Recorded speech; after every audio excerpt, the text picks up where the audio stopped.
Okay, I think we're live. I'm starting a little bit early here just so that everybody can get acclimated and we can make sure that the sound is actually working this time.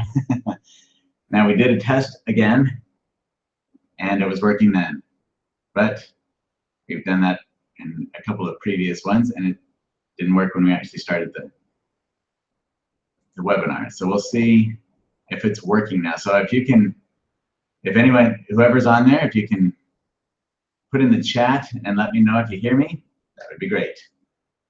And I'm getting a photo up here real quick. Share.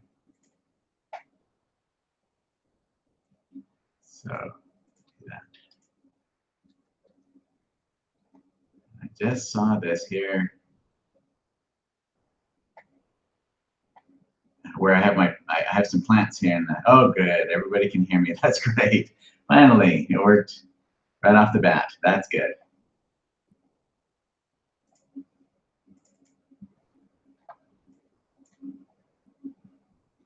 I have to open that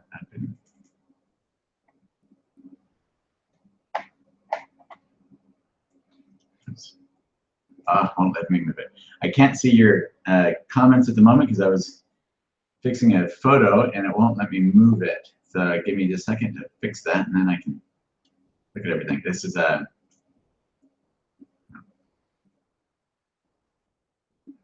picture I just saw this right before I came over here to start the webinar and thought, well, that is something that might be good to share.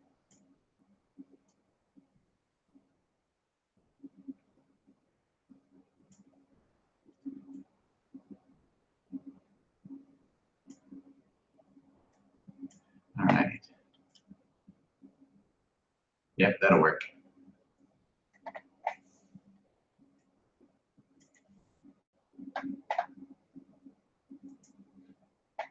Okay.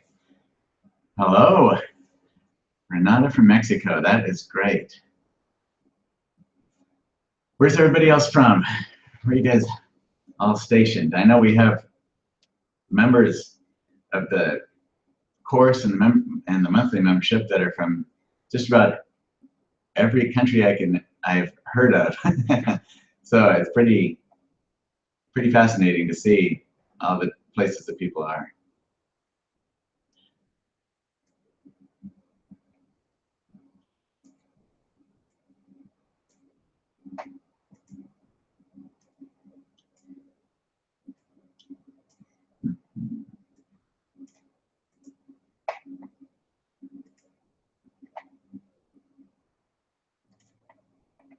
So that doesn't work.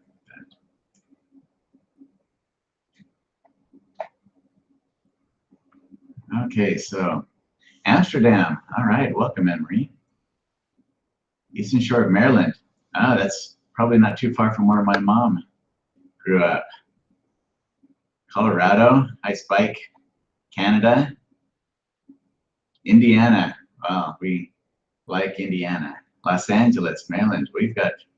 That's great. North Carolina. And sunny and warm today. Yeah, you know what? It's not too bad here either, Lynn.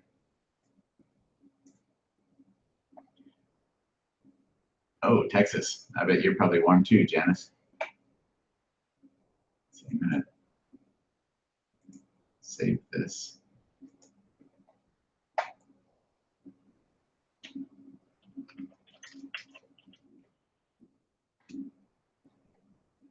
And it's just about time to start. I'm gonna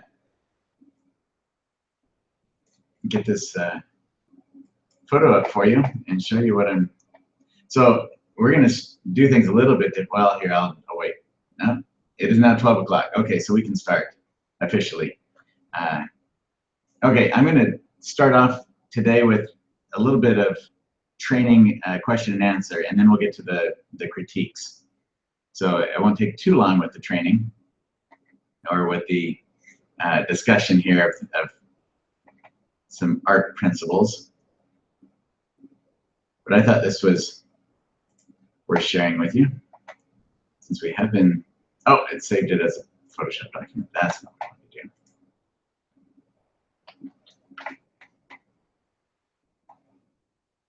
And of course it closes. Okay, just a second. Sorry. I saved this picture of this plant. I have to do it as a JPEG so I can bring it up easy to see.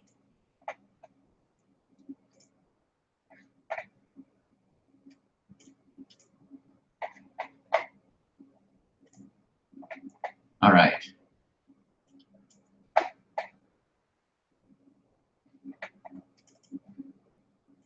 There we go. I got the photo now. Okay. So let's see. First off, we had a great trip. Good morning, Ricky. And I don't look at the chat as often as I'd like, probably. But we, so if I miss your questions, hopefully Christy or somebody will let me know. So we had a great trip across country, and I'm still finishing up. I have, let's see, two more paintings to do for the plein air course that we're putting together, and that's going to be attached to the course, the Master Oil Painting course, not to the monthly membership, because that's a different thing with the videos we do each month.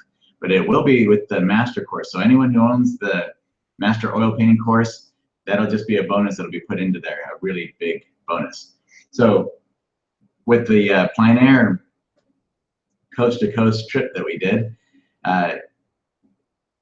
we had some interesting experiences. One, when we first got to and you probably, some of you might have seen the Facebook Lives that we were doing from locations when we had actual reception.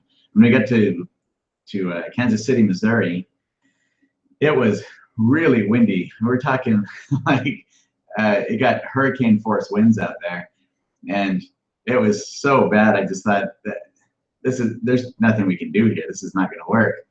But we had like just a small window because of the length of the trip. We only had a small window in each area where we had planned on painting. So decided I needed. Sorry, that's terrible. I haven't had that happen all day, but then during the webinar. So decided, you know what? Sometimes that's just what happens when you go out to paint. And so decided to go for it anyway. And the wind got so bad, I think it might have picked up even a little bit after we left, but in some of the places right there in Kansas City, Missouri, it was so bad that it blew the roofs off of buildings and homes. So it was really windy. So we have a few videos like that that'll be in there where the conditions weren't ideal, but I think that's probably, we decided that it would actually be instructive to have in the course anyway, just to show that plein air is really an experience. It's an adventure. And there's nothing simple or convenient about it. But it is sometimes in those moments where the conditions are not ideal, it forces us to take stock of, I have to think quickly, I have to get down to the essentials. What are the essentials here? And that's really what I was focusing on in that moment when I knew I wasn't going to have much time. But even no matter how ideal, well, generally speaking, even when conditions are about ideal when we go out on location, we still have just a small window before the light changes. The sun is always shifting across the sky, so things are going to move quickly. And we have to move quickly. And that kind of forces us to think more quickly, especially think on the fly, and to really get in the habit of establishing right away, what is it that I want to accomplish with what I'm doing with this painting right now? And even when we're in the studio, that's a good habit to be in, of getting quickly the essentials of what it is that we're trying to achieve. Not, can I make a pretty picture here? Sometimes that's enough. Some of us just want to paint and have fun with it and produce a pretty picture. But for those who really want to push the boundaries of our own abilities and skills, that's not enough. And figuring out, even when we are in the studio, what are the essentials? What is it really that I'm trying to achieve with this painting that can help us to progress and not get distracted by all the bells and whistles that we often think need to go into a painting. So being out on location can really do that for us. Okay, yeah, Wizard of Ozland, no doubt about that, Sandy. Janice wants to know, can I use a 24 by 24 white porcelain tile for my paints? Okay, the thing about porcelain tiles, Janice, is that if you paint on that, then you probably know the problems of painting on something that's smooth. So painting oil on glass, painting oil on porcelain, it's not, eventually it's going to peel off unless you do something to roughen up the surface or something that will allow your paints to stick, putting down some kind of a primer. There are ceramic primers that they etch into the ceramic and create a surface that you can paint on so that it isn't going to peel off. But with any kind of painting surface, we have to be careful of that. It's the same thing when we're priming a wood panel or a canvas, even those. So with canvas, the problem with, okay, with let's say a cotton or a linen canvas, you can take acrylic paint and paint right on it. You don't have to prime it. You can paint right on it because it's plastic and it's not going to do anything negative to the canvas. But if we try to use, let's see, someone using it as a palette. Oh, so for my paints, I see. I didn't think of that. I was thinking of for paintings. Sorry, Janice. Yeah, actually, that would probably work out just fine. Using a 24 by 24 for a palette. All right, that's a great idea. You know, since we're talking about the other, maybe I'll continue with that a bit. Let's see. I think she may be referring to a palette. Yeah, everyone's a lot faster than I am here today. Well, that's not boding well, is it? White porcelain table that you use. Yeah, that's a great idea, Janice. Anything that you can, just about any surface that isn't going to absorb the oils out of your paint while you're painting is going to work well. That's why a lot of people use glass. Just a piece of glass or even a piece of plexiglass, as long as you're not worried about using, even on plexiglass, you can still use a razor scraper afterwards, but it'd be good to file the edges of the razor blade with the razor scraper so that it doesn't catch into it, and then be very careful with it. But that's going to be tricky. So, but anything that you can clean up afterwards, and that isn't going to absorb the oils out of your paint, is going to work. So, and there are different colors. I've used this white porcelain table for so long that I'm used to using that. And I've seen other really well-known artists, like, well, the first one that comes to mind, of course, is Norman Rockwell. He used a white palette. But a lot of artists today that I see, professional artists, like a gray toned palette. They think it helps them to see their values and colors better. I like a white palette because for me, it's the start of a white. I'm starting with a white canvas usually, so it's the same thing. Really, there isn't a right or wrong to it. Just anything that works for you is going to work. That is going to be good for you. For Micah's sample countertop tiles work. Great for removing without scratching. Also, all right. Yep, and Gail uses a light gray porcelain. So there's a lot of different ways to go about it. I just experiment with it. I see no reason at all why it wouldn't work well.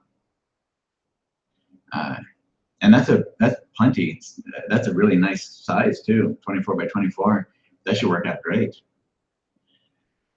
Okay, let's see. So real quick, I'm going to finish up that with the when you're talking about paints, because I'm actually experimenting right now. I won't pull them out because there's no reason for it. But so back in the 90s when I was using canvas, I started, I was using an oil primer on my canvases. And an oil primer requires you to size the canvas because otherwise, what happens with acrylic, you're not going to damage anything because it's plastic and it becomes inert once it's dried. So you can use that on basically any surface that will accept the acrylic.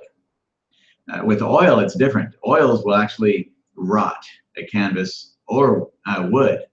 So we have to, generally speaking, we have to size or prime our, when we're using oils, either the canvas or the panel, so that it doesn't rot those.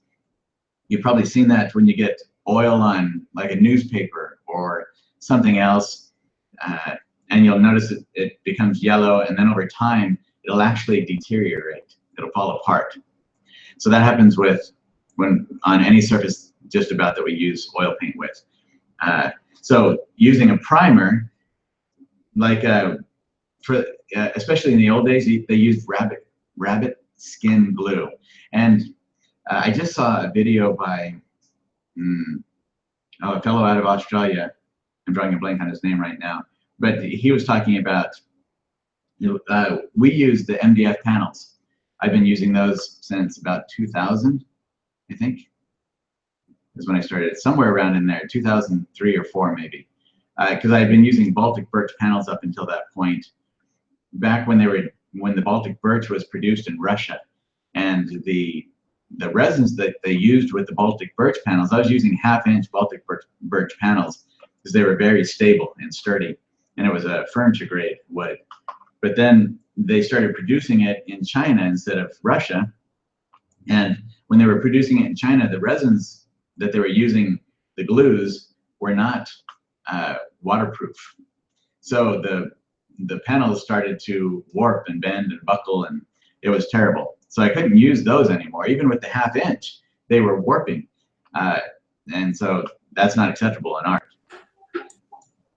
Somebody else is on there. Oh, hey, David. So then I started doing some research, and before that, when I was using, so like this video that I saw where he was talking about the MDF panels, he was saying how they're not good to use for paintings because, of course, if they're not sealed all the way around, if moisture gets to them, they're toast. And I know that about them, but that's why I seal them on all the edges and front and back, so that moisture doesn't affect them. But of course, we don't want to also dunk our paintings into a thing of water either, because most paintings are going to suffer from that. So let me tie this all together. There's a few things that go into this. In the 90s, I used to use the oil primer, and I would use rabbit skin glue. And I didn't like using that, especially because it's rabbits. It just sounded terrible to me that way. But and I didn't like the fact that the oil primer, I had to wear a gas mask, a respirator, to apply the oil primer, because it's toxic. You're not supposed to breathe the fumes from it. So that always bothered me, especially knowing that my professor had built up this toxicity to all these things, and got to where he was about 65 and he couldn't do oil painting anymore. And this guy's a master. He was so good. It was very sad to see him get sick from just the fumes of everything. So I didn't want that to ever happen to me. And so I've always worn a serious gas mask when I do anything with solvents or with primers that need ventilation. So I was trying to get away from that in the first place, but then I read an article by an art conservator who said that acrylic primers, like acrylic gesso, were actually superior to the oil primers, in part because the rabbit skin glue is not waterproof. Once it dries, you get water on there and it's going to dissolve. It's so right there, if your paintings get a lot of moisture or get wet, that's going to cause problems with the oil paintings, even when you use an oil primer. They have today a thing called PVA glue. I don't know. I don't use it often. I've read about it several times, but and I think I have some, but I haven't really used it much. And you can put that down first, but then it's back to the same thing with the toxicity. So in the 90s, I started using the acrylic gesso instead of the other, because he said, this art conservator said it was superior. But then, of course, you get everyone has different opinions on all this stuff, and it gets really complicated. Let's see, you cover paints overnight. So what? I do not, Sandy. I just, if a thin skin forms over it, I take off the thin skin and start again. Let's see, if you click the pull down. Okay, so okay, so basically I thought with the MDF, because I read recently that the acrylic gesso, even when you put 3 or 4 coats of it on a panel, that it's still not completely impervious to water. And that was a little bit discouraging. So I've been using the panels now for almost 20 years, and I have not had any negative repercussions from the MDF panels that I use. For the most part, I've used the 1/4-inch panels, but I wanted to make sure that there wasn't any possibility of having problems either. That's just, I want to make sure that these things last at least my lifetime. So I decided to do some research because we've been using the Zinsser primer that I thought I would try out because Stapleton Kearns recommended it, and he knows his stuff. So I tried out the Zinsser primer and the acrylic gesso, and then I'm also trying out the oil primer. The nice thing about oil primer compared to the acrylic gesso is that the acrylic gesso is more absorbent than the oil primer.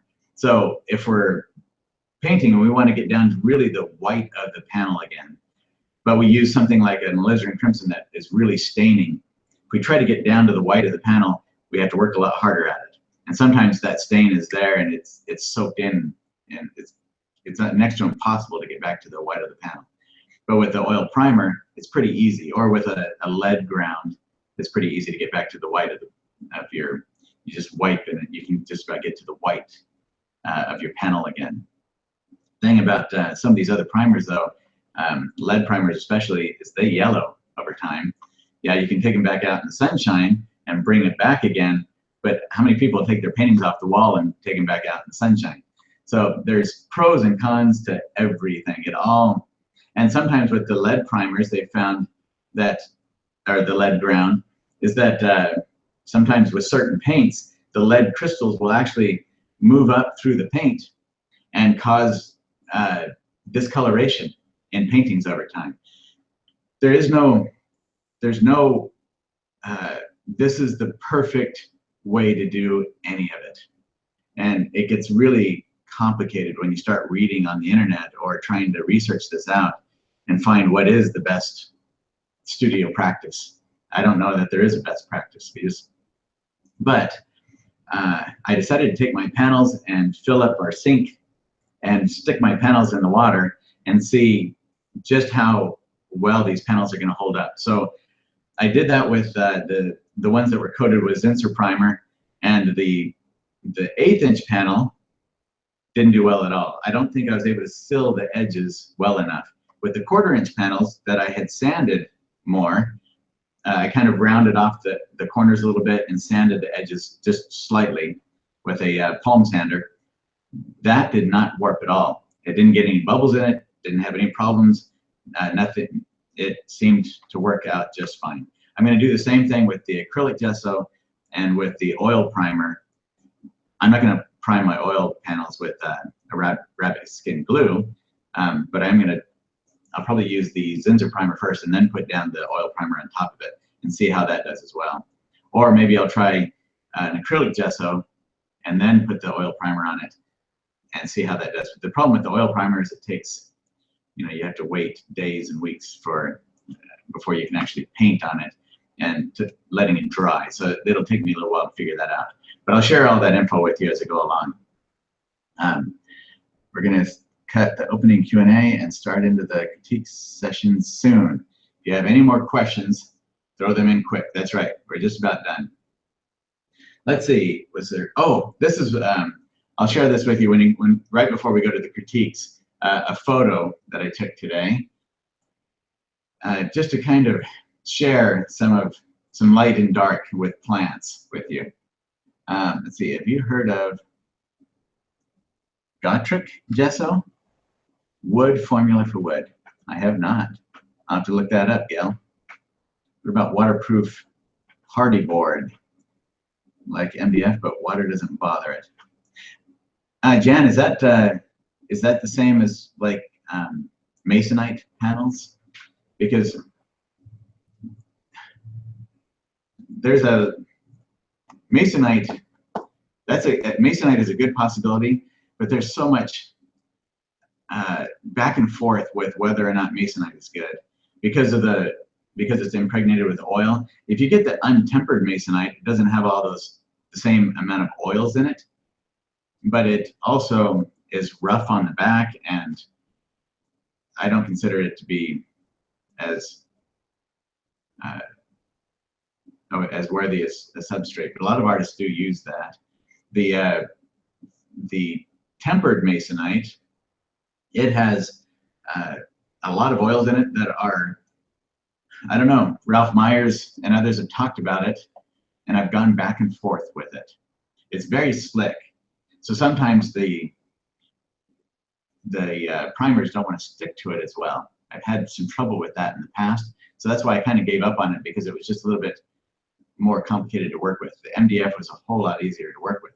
But and sometimes the masonite that I've gotten, especially when I get the 1/8 inch panels, they are warping on me. So maybe in the 1/4 inch, it'll work out really well. I just haven't used masonite since I started with the MDF, really. I did buy some about 10 years ago, but it was bending and warping. So I don't understand that. With all the oils in it, it should be impervious to moisture, but it still wasn't. So I'm not sure. And then shellac. Now, Elizabeth, that's basically what the Zinsser primer is. It's a shellac-based primer. And I think pure shellac, I'm actually going to experiment with that as well, because I like the idea of shellac. And yes, shellac can be used to seal off a panel. So, oh, can it be used over a drawing? I do not see why not. And stretched canvas, it's just the panels are a whole lot easier for me, Jan. That's why I use the panels instead of stretched canvas. And I actually started using panels just for small plein air studies back in the 90s. And I got to where I really liked because with a lot of, I was using both linen and cotton canvas back in the 90s. And I found that when moisture fluctuated, my canvas could start to wobble. It lost its tautness. So we'd have to use those keys in the back, trying to get it all tight again. And I just started thinking, this is a real hassle that I don't want to deal with. And trying to, sometimes I'd start to get on a canvas here and there, I'd get that little wrinkle in the corners and that sort of thing. So that's where, to me, the panels just were so convenient. They were so much easier to use. That's why I just started using panels the whole time. But I have nothing against using canvases. I still use one once in a while. I still have a few left over from the 90s that we stretched up. And I have a whole roll of linen, lead primed, double primed linen canvas that I haven't used because it's just not as convenient to use. And sometimes life is just so fast. There's just not enough time for it all. So ampersand panels, yeah, ampersand can be nice.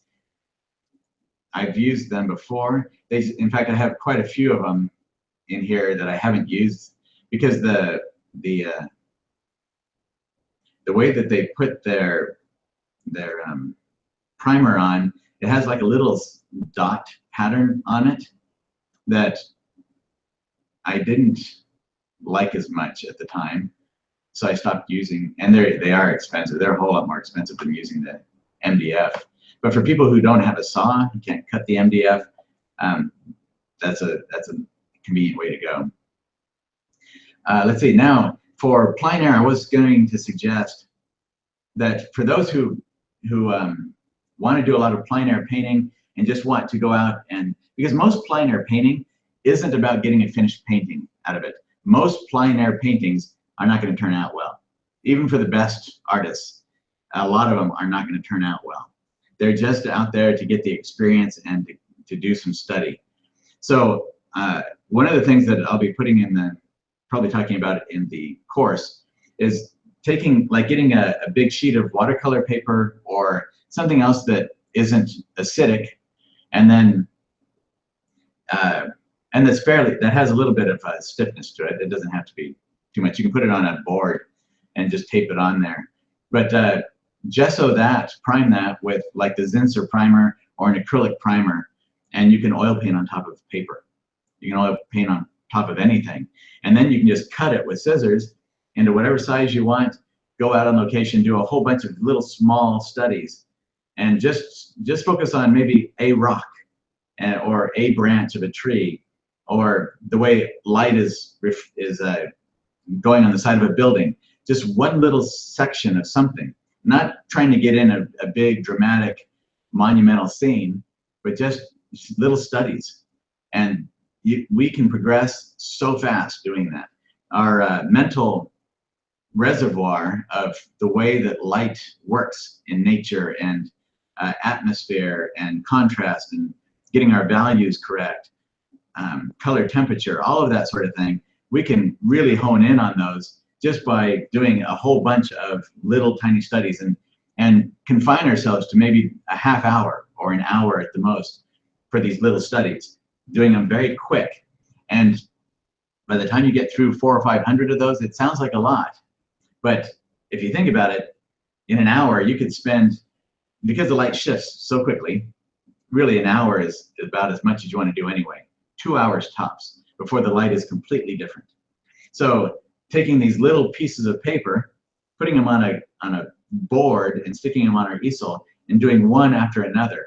1 hour you do one, and then another hour, and sit out there for 3 hours. Do that every day, and in no time, or do that in the morning and then do some in the afternoon, and in no time, 400 or 500 paintings is gone, and you will be astounded at how fast you progress as an artist. Okay, I think that's Christy telling me it's time to move on. Probably about, should get to critiques. Yes, I better open this up. All right, so anyway, let's see. It's been having, and make sure I didn't miss anything here. Okay, so we'll get to the critiques now. But if you have any other questions at the end, I can answer some more questions for you. Although we'll probably be a little bit worn out by that time, especially in my throat. Doesn't seem to do as well anymore. Fortunately, I do have my herbal brain tea here. Okay, let me share my screen with you.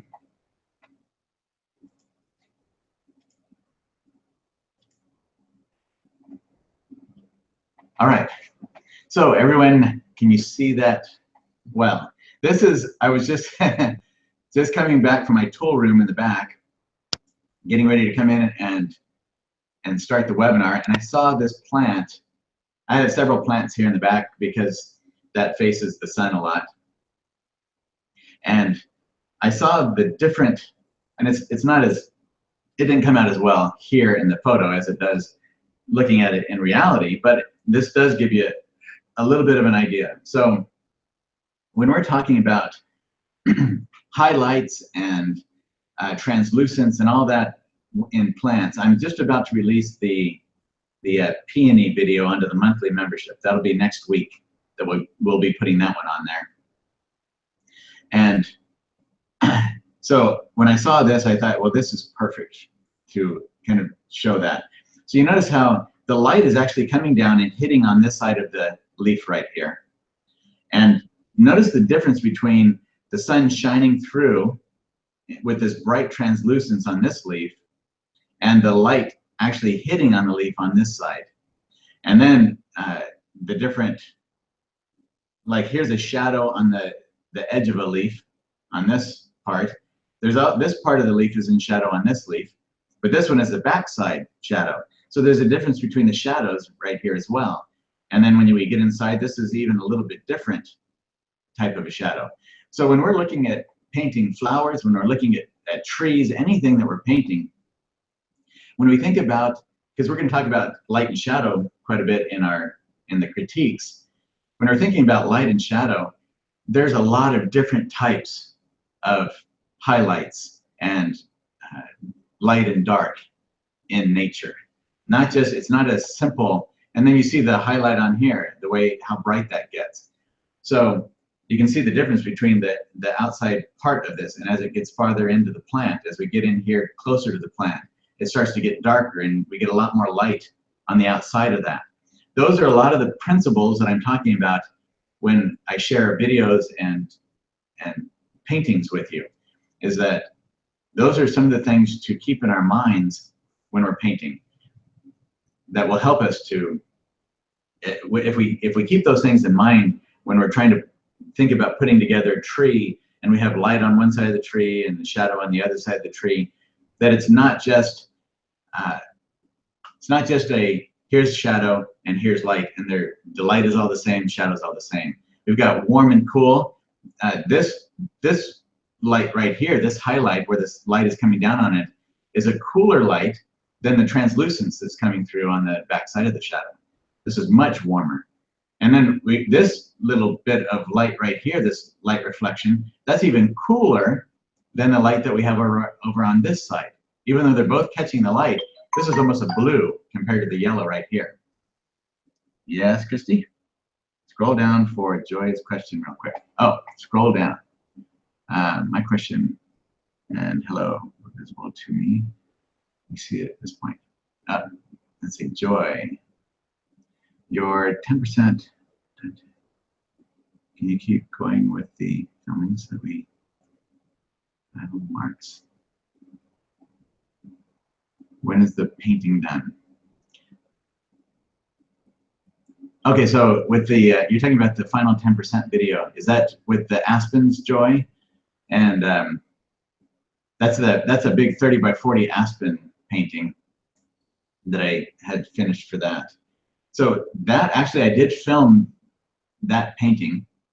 It's going to be one of those that takes us several months to edit the video for that. So that'll be coming out, I hope, somewhere around the fall. That video will actually be out on the website, on the monthly membership site. So, but that is a big one. That was a lot of hours of filming. So that's just going to take a long time to edit. These videos, even the short ones, they take hundreds of hours of editing for each one. So we're scrambling every month to get the new video done, and but we will be working on that. So yeah, eventually we will have the whole thing that you can see, just like with some of our other videos, all the brush strokes, exactly how I produced that. Okay. Okay, so I just wanted to point out a little bit, because we talk about that, but sometimes I don't know if the specifics of it get in there like we can with a live session like this. So with shadows, there's going to be warmer and cooler shadows. And so within a tree, within a plant, within a rock, anything that we're doing, we can get warm and cool shadows, warm and cool highlights all the way through. And I think about that a lot, placing warm and cool next to each other. So when you're watching the videos or anything, and when you're out on location on your own, plein air painting, or just in your house looking at a plant that might be in a window and that's getting light streaming on it, try to pay attention to some of those things. The differences between light sources, or the warm and cool color temperature of something. Because if you really look at this, that's got a bluish tone to it. And over here, this is more of a dusty, yellowish green tone to it. So it's blue, yellow, green, but not nearly as blue as what we have over here. And those can make a huge difference in the naturalism that we get in our paintings, and really getting what it is that we're seeking with our realism. And it even helps if we're doing a stylized version of paintings as well. No matter what we do, the more we understand about those aspects of nature, the more informed we are, the better our paintings are going to be, no matter what kind of style we adhere to or that we're interested in. Okay, so the critiques now. Let me have my notes in front of me.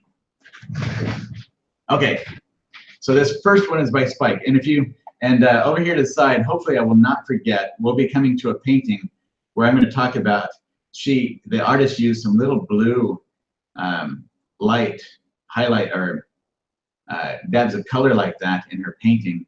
And I saw this detail of Jeremy Lipking's painting just recently and thought that was perfect. So I'm gonna bring that up because she did kind of the same thing, and I thought it was wonderful to see the comparison in this. Okay, so if there's anyone on the webinar that doesn't know, this was the reference photo that we used for the paint together.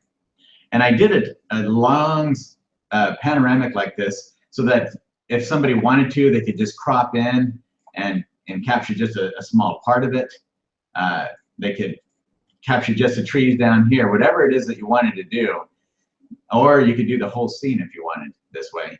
But I wanted there to be plenty of material in here that you could choose from, rather than just having a whole bunch of photos to have to look at.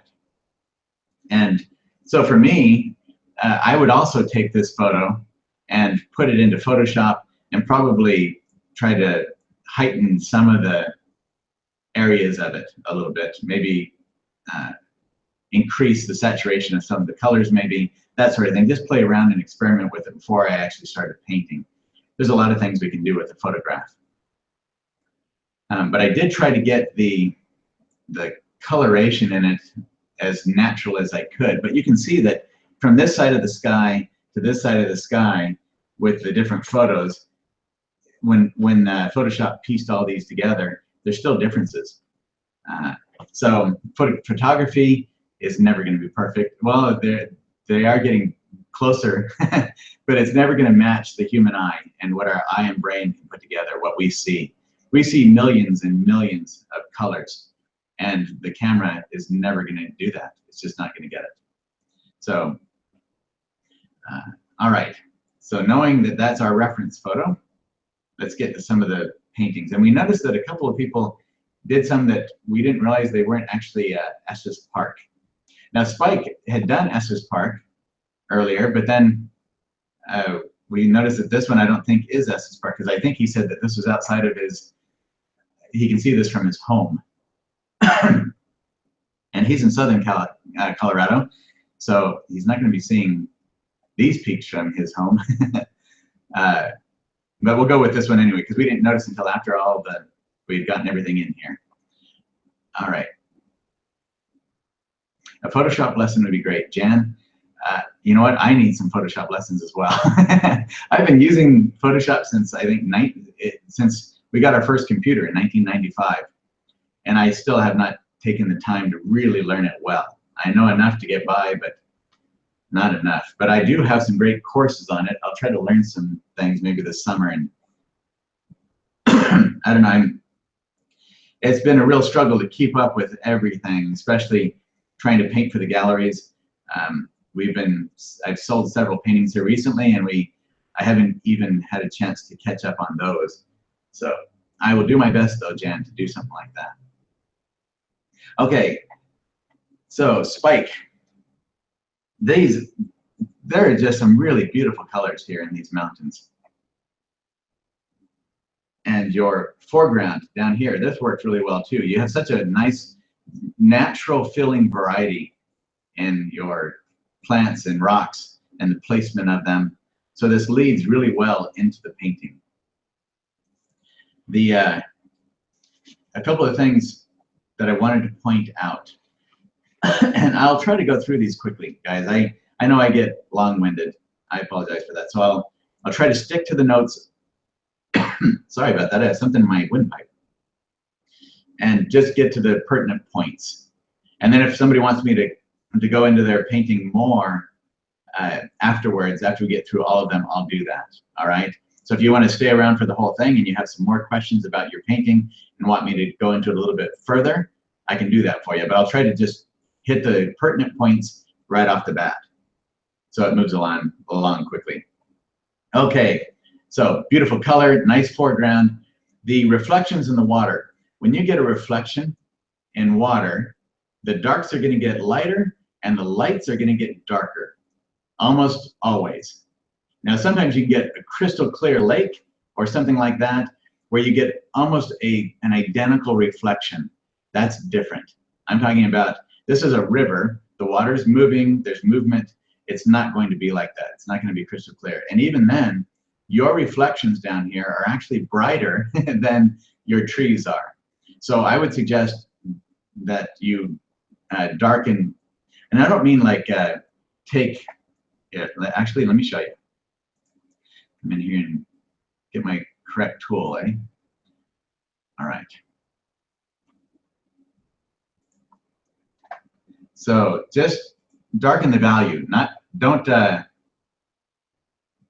destroy the color that you have. I have to have more than 11% opacity on it.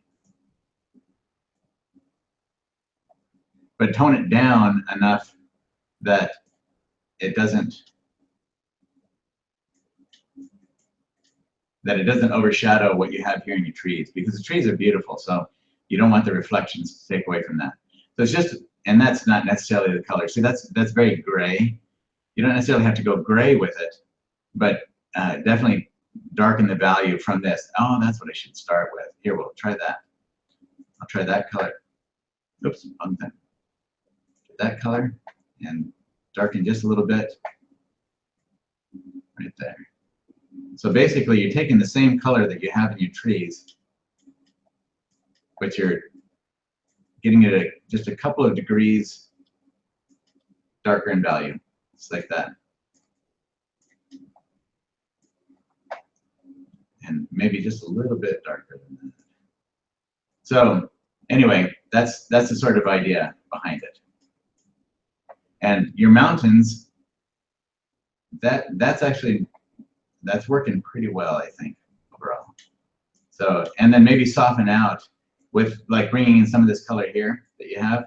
Just pull some of that a little bit into a couple of your reflections to let us know that the water is flowing, that sort of thing. So that, and pull some of that yellow as well into just a little bit out. It's just breaking up the edges of your reflections a little bit.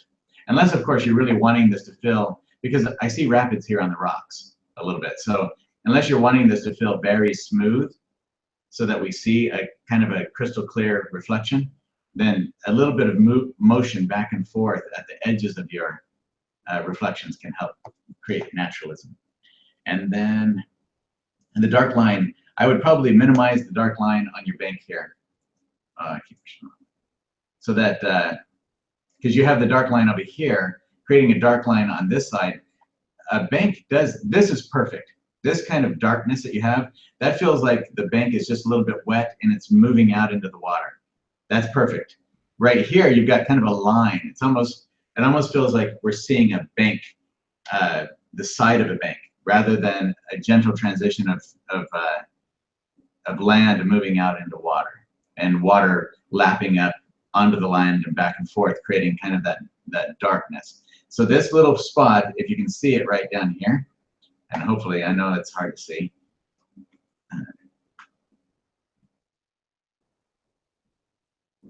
Oh, there we go. So I'll try to get it bigger. Right down in this little area right here, that's perfect as far as the darkness. And so carrying that over into this other area would work perfect, like that, right there. So then you, but I've got this so huge now that, that, and then you can, bring in some of your light that you had in there, but that's your thing. Okay, next. That must be my 5-minute mark. Thank you, Christy. All right, Spike, beautiful painting. Really nice color in there. Okay, so Diane, and some of your painting, some of the files were so small that it was hard to get them bigger, because then they get very pixelated looking. All right, you can see the tool gets a lot larger in here. So Diane, the light on the cliff face is beautiful. It feels very natural, and it has that feeling of really being up in the mountains and looking at the way that you have the light and the dark shadow pattern, the value patterns in there, works really well. And the way that your mountains move off into the distance. Beautiful. You've done a great job with that. Okay, so,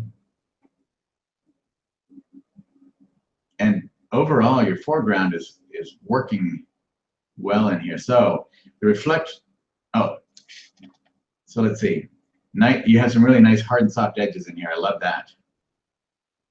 The way that you go from hard to soft in your mountains and a lot of the different elements in your painting. So the mountains, you have a lot of green that you're using. So you go from the blues in here to then green again as you go back.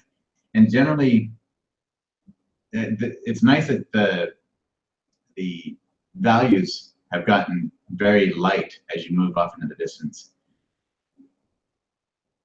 Just that some of the greens are competing with each other. You have greens in here that are a lot alike with like right in here and your foreground here. So they kind of compete with one another.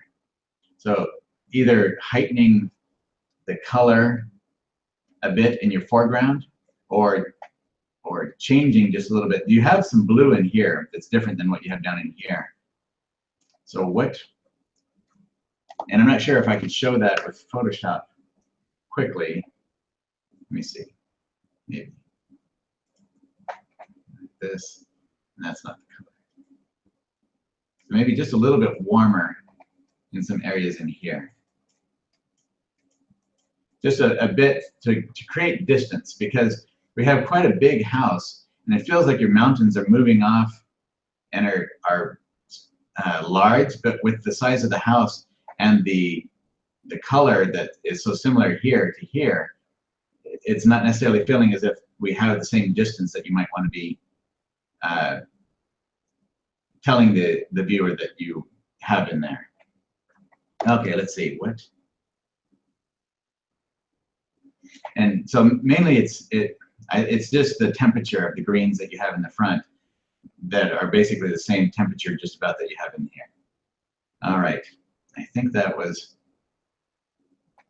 one of the main, that was really the main thing I could see in there. Possibly something that might help to transition between your foreground and the mountains in the background is the line of trees right here, the way it's like a finality. You have this strong line of trees and they don't necessarily move back into the distance. So if we look at our reference photo, oh, that's a lot of how we have it right here too, this line of trees. It's because it's a hill of trees here, and then the hill goes back and then moves up again. We don't see the back side of this hill. So you can see though that there's a huge difference between the greens that we have in these and like the grass here, how yellow green that is, bluish yellow green, and there's just a lot of the brights. Okay, so I'm sorry, I stopped for a moment so I could think about. I squinted down at the photo the way I would out on location. So in looking at this, if you squint down and you really look at the photo, the brights like the dirt here, these lights are going to be a lot lighter in value than the lights that you have back in the distance. And then the darks are going to be a lot darker than what you have in the distance. So if you look at like this blue shadow that we have coming off on this side of the mountain, if you look at that in comparison with the shadows that we have on the sides of the trees here, these are a lot darker, or even the shadow that's on the side of the mountain here. So that's what I'm looking at when I see something like this, creating a shadow that's more blued so that these come forward and those go back. So if I take this same color here and we get a little bit more blue into it.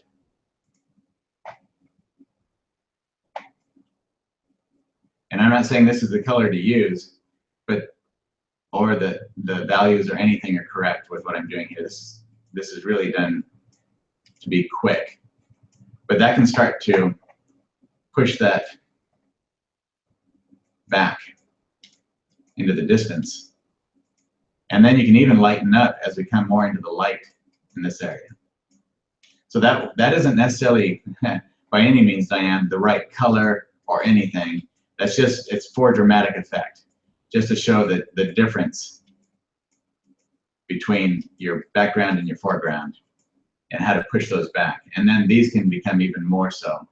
But there has to be some kind of a color shift in temperature between these and the foreground.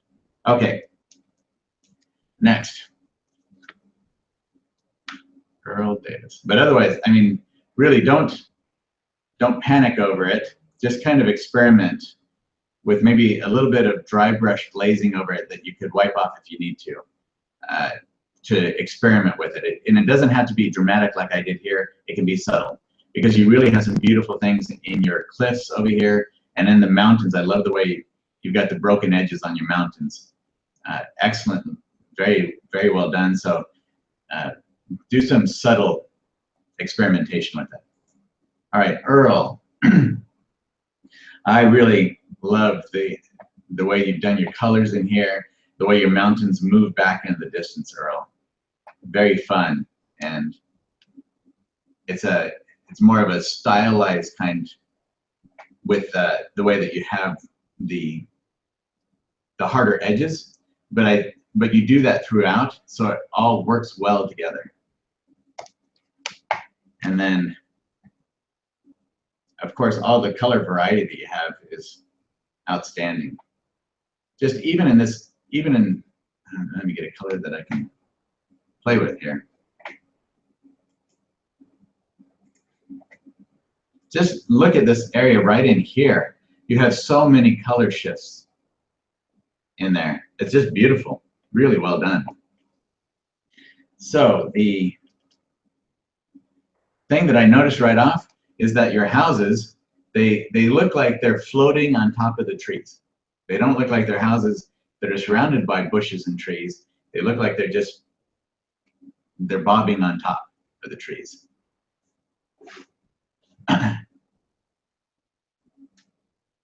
Let's see. Oh, I just looked at the chat. Reminds me of a watercolor. Yeah, it does have a lot of that kind of feeling. Or some of the things I've seen done with acrylic paints too. Okay, let's see. How do you darken value in mixing colors in that green, for example? How do you darken value in mixing colors? Okay, so darken the value. Renata, for darkening a value, like with a green, on my palette I have a lot of my, well, okay, I mix greens in a lot of different ways, using either my blues, which is primarily ultramarine blue, the phthalo blue, and the manganese blue. The ultramarine blue is my warmer blue because it has more red in it. The phthalo and the manganese blue are on the cooler side of the blues. And then I'll mix that with my yellows and like the cad lemon, cad yellow medium, or with some of my transparent oxide colors, like the transparent oxide yellow,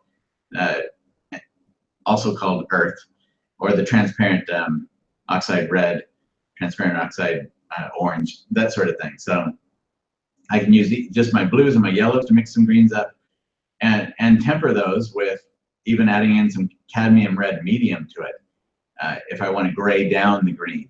Or I can just go with my greens. I have phthalo green and I have sap green.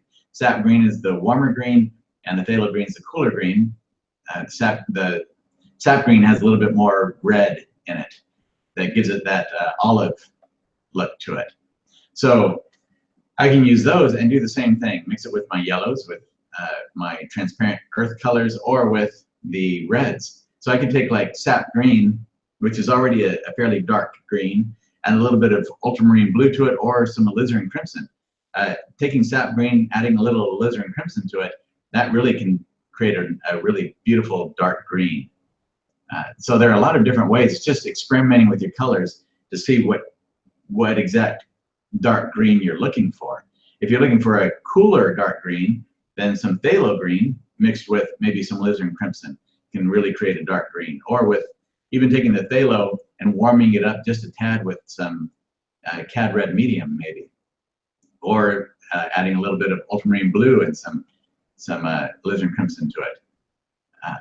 And doing that by degrees. So there are a lot of different ways to go about getting to those kinds of greens. All right. So Earl, with your houses, I would take them out entirely because I think they're distracting from the beauty of the rest of your painting. Now let's see here. Oh, you know what? I can just use this fellow here. Grab some of that. And what's it doing? Just take them out entirely. Don't even worry about having those things in there, because your painting overall is just beautiful. You don't need those in there to distract from it, and that would do a whole lot to make your painting work. What's this doing? Oh, it went back down again. That's what happened. That's why it wasn't working for me. There we go. That's better. Oops. All right. Anyway, you get the idea, Earl.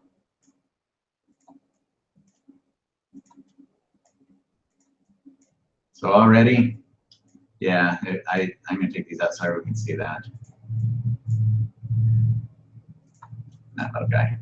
Okay. So with that, oh boy, got a lot of little lumps in there, don't I? See if we can get rid of those. There we go. That's better. Stop it. Okay. Anyway, it'll be a lot nicer with just the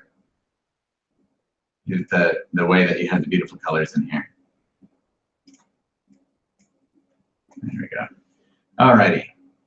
So that would be my main critique, Earl, is just to eliminate the houses. Okay, Elizabeth. This reminds me right here, Jan, when you're talking about watercolor, this really looks like a watercolor to me. And it just has such a beautiful effect to it.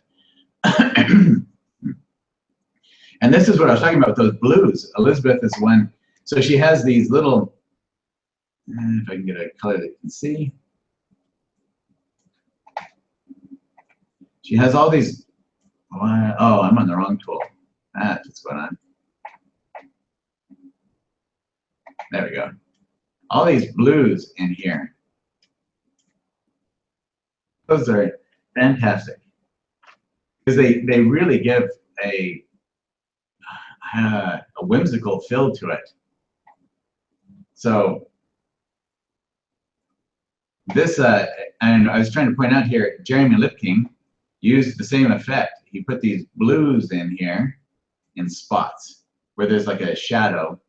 He used it as part of the shadow, but you notice he doesn't have it everywhere in there. It's more where the light parts of the shirt are, but he also has those blues in here. What did I do now? Oh, that's not from HD. So I love that, Elizabeth, that you're experimenting with color like that. That's fun. And then you have just a wonderful feeling in your trees, the way that you combine the different elements in your painting. I love these trees, the way they go up into that wispy, they feel like they're very tall trees going back.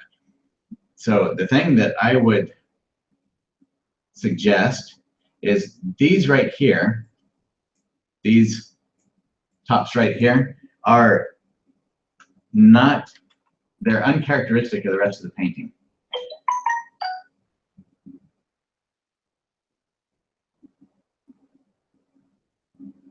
Okay, sorry.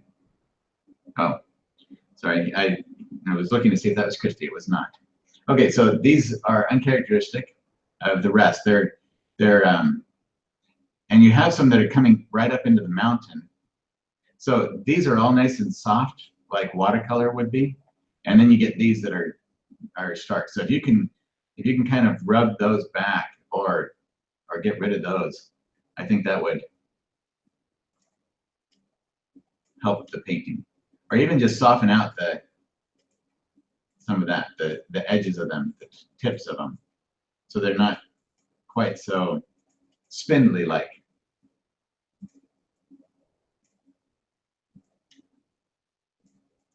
that will help this whole area here to feel better. Does that make sense?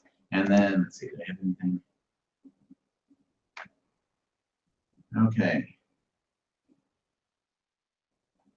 And that was the main thing. I love even the fence. It feels characteristic of the rest of the painting.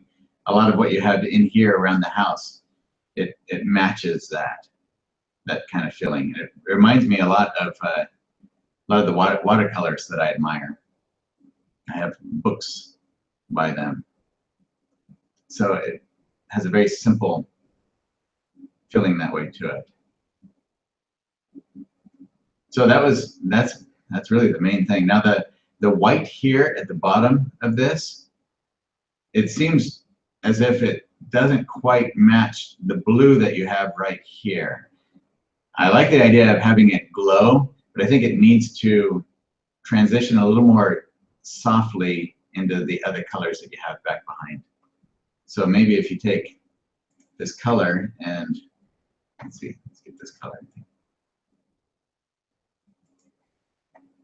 and soften just a bit as we come down into that, so it's not quite as dramatic, as abrupt.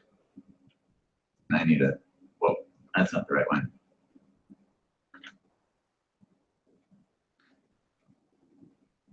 Take this color and come down just, oh, that's terrible. Sorry. That's because my opacity is way up there. All right, there we go. Maybe that'll be better. There we go. So just tone down just a little bit, and then maybe warm this a little bit.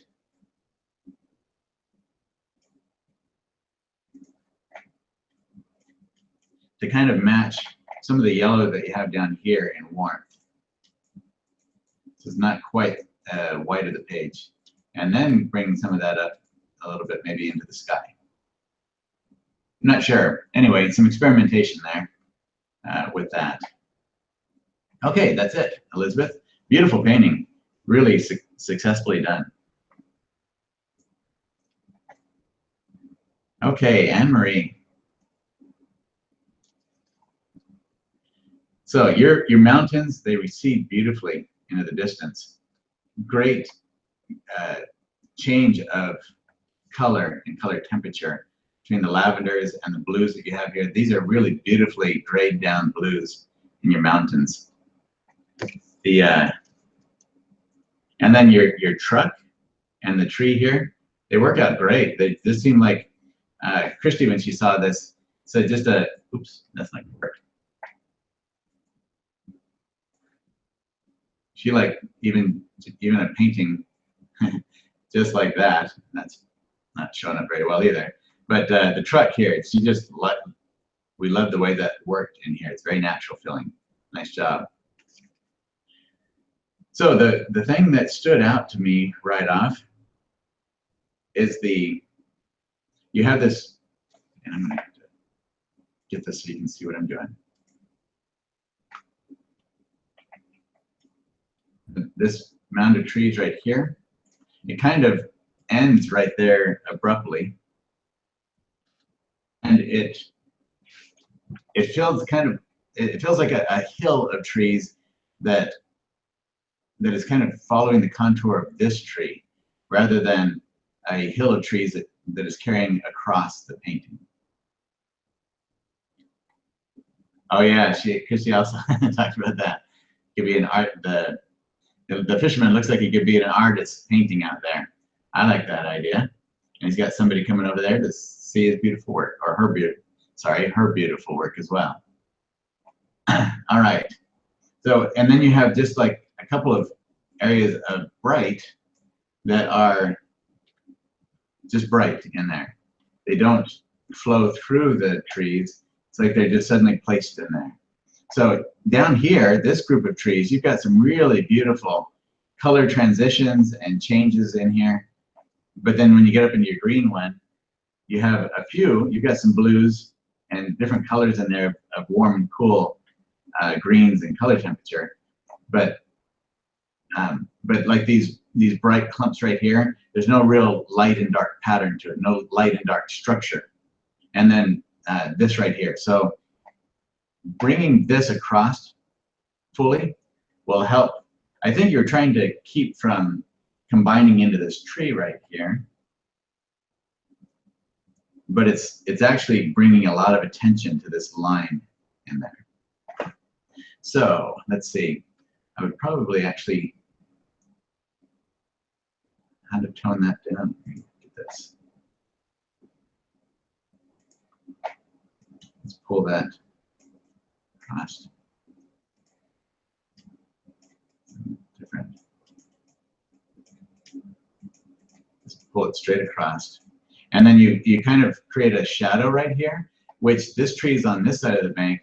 Those trees are on the other side of the bank. There won't actually be a shadow there because nothing's making a shadow. There's nothing there to create that shadow. So these trees would just go straight on across with your normal pattern that you have through here. Just break up that shadow that you have and continue with the same kind of coloration that you had through the rest of it. All right. With your house, it's kind of what I was talking about with Earl. You have the bright here, but then this is kind of the roof is kind of bright all the way around without any real shadow to it. So it feels like it's the same thing that we talked about with these. You don't have a real light and dark structure to it. So just coming in and darkening up, making some shadows in there, and then softening out maybe some of the, like this area of tree. Okay, so you know what I'm talking about if you can't see the cursor. This line right here, I would possibly come in and break that up a little bit so that the house feels like it's actually a full structure, and maybe you have a tree or something in front of it, but not a strong line going across there. And then probably take some kind of shadow on one side of the house, like that, so that it feels like the house has some kind of house structure to it, if that makes sense. Okay, and you could even have something like possibly what you have out here leading up to the house, so that it breaks up that tree line back there, and maybe come across with this so it feels like the trees are broken up some, and like we're actually seeing the bottoms of trees. So when where'd my reference photo go to? Okay, so like here, see how we come up into the trees, and then there are the shadows coming across, but we actually see that there's a bottom of the trees, and we can see into them. So instead of a hard line going across here, come up into those once in a while just to break up that line, so it's not such a hard line of trees going across. All right. So the next one, beautiful job. Really, these mountains are masterful back there. You've got some really nice stuff in there. And okay, well, I hit that one about right then, there, Christy, eh? Okay, so Diane, you have a really beautiful, overall, the feeling of light in your painting, it works all the way through it. It all feels like it belongs together. So you really have nailed the feeling of atmosphere in your painting. And I love the way too that you have some haze and atmosphere drifting through the mountains. So, and these houses up front here are working well. You've got light and dark and different structures to give it variety and interest. All right, so the things that I might concentrate on, this fog. Sorry about that. Let me turn that off. Ah, it was my parents calling. I'll have to call them back. Maybe, Christy, if you could give my parents a call and let them know I'm on a webinar, that would be great. Thank you. So this line right here, whoa, that's not what I was expecting. There you go. Okay, this line right here of fog, it's very angular, the fog is. So, and I realize that in the painting, it is kind of a line of trees here, but if you notice, there are spots where we can, in fact, I'm going to zoom in on it right here.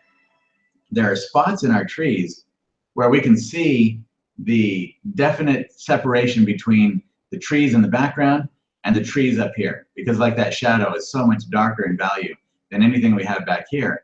But when we come into this area, oops, I don't have my tool working on there. Okay, so when we come into some of these other areas, we can barely tell the difference between the two areas, especially in the value. We can see some difference in the color temperature, but it's very subtle. So when we get into our own, having this strong line of the fog, it's creating a really strong line straight across there, which it distracts us from all the rest of what you have in the painting. So just softening out, maybe bringing up, what would I suggest there? Maybe toning down, not having it quite so strong. It's almost like a smoke down in here rather than fog. So possibly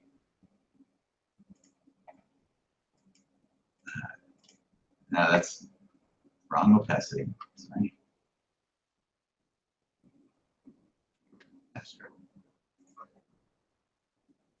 Maybe vary it up with the fog here and there so that it's not as strong as that in places.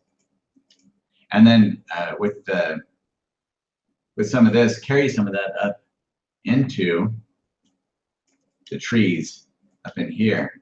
Same sort of thing. So it feels a little bit more misty and wispy and not nearly as strong of a line of it. And then carry, since that's so strong in here, carry some of that over maybe into this area so that it feels like we have this mist that's going all the way across the area, and maybe carry some of that mist even to areas over here so that it transitions. And then we can break up that line of in these trees so that it's not as straight across. All right, hopefully that makes sense to you. It's weird. Okay, anyway, carrying across like that so that it's not confined to just this one little area right there. And then it won't lock us into that. As a viewer, I feel like I'm suddenly, boom, I'm stuck right into that area because of it. All right, and then there is a tree in the reference photo. It's across the way here, and that's, I think, the tree that you used there. So what happens is this one suddenly becomes massive. It feels like you're putting a tree in here, but at the same time, it almost feels like there are a lot of trees that might be moving off into the painting.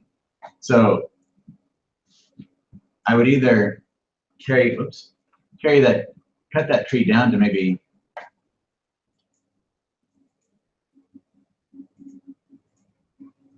this size right here, or even smaller, because you've got all these trees in here that are really big compared to some of these buildings that are large. So if you have a tree that big, that's really big. So maybe taking all that you have in this area and moving it straight across and cutting that tree down in size would help. Or taking that tree and moving it across the bank. But it'd probably be better off just to eliminate that and have these trees here come across there. Then we can move in. I would even take maybe some of these trees and move them off into your trees in here and create kind of a path that moves us, not a path, but a way for the viewer to move into all the beautiful stuff that you have going on in the mountains back here. So, all right, those are the suggestions I had there. Okay, so that was it. Beautiful, Diane. And we have another Diane, Ann Hunt. So great value separation between the elements, between your different areas, like the trees here, the mountains back here. You have what I was just talking about, that subtle shift between these trees in here that you cannot see what I'm doing.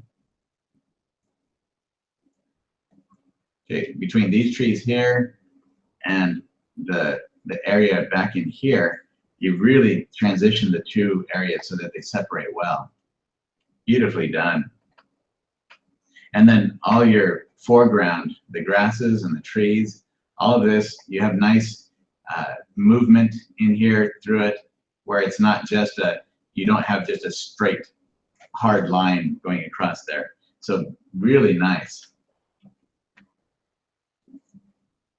Same thing, great light and shadow pattern up and through your mountains, and you have beautiful transitions as you move back into here. And then the sky feels so natural. So really well done. All right, so the one suggestion I might have is this bank right here, this one, is very pointy and abrupt. I hate to say it, but it kind of reminds me of like a Star Wars ship out in outer space or something, that kind of point there. So possibly taking your bank and creating a more subtle transition between the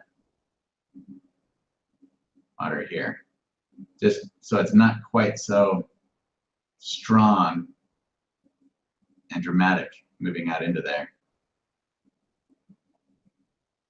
And one thing to remember when we're putting in a bank like that is the water, when it gets to the shoreline, and that's not the right color for that. It should be a little bit more red than that. There we go. It'll get actually dark down where the water and the shore touch each other.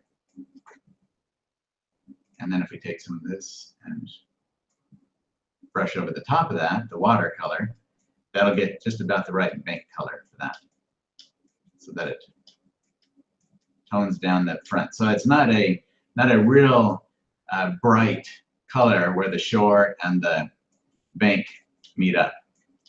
It kind of darkens there because the water darkens, just like it darkens everything. It darkens rocks and water.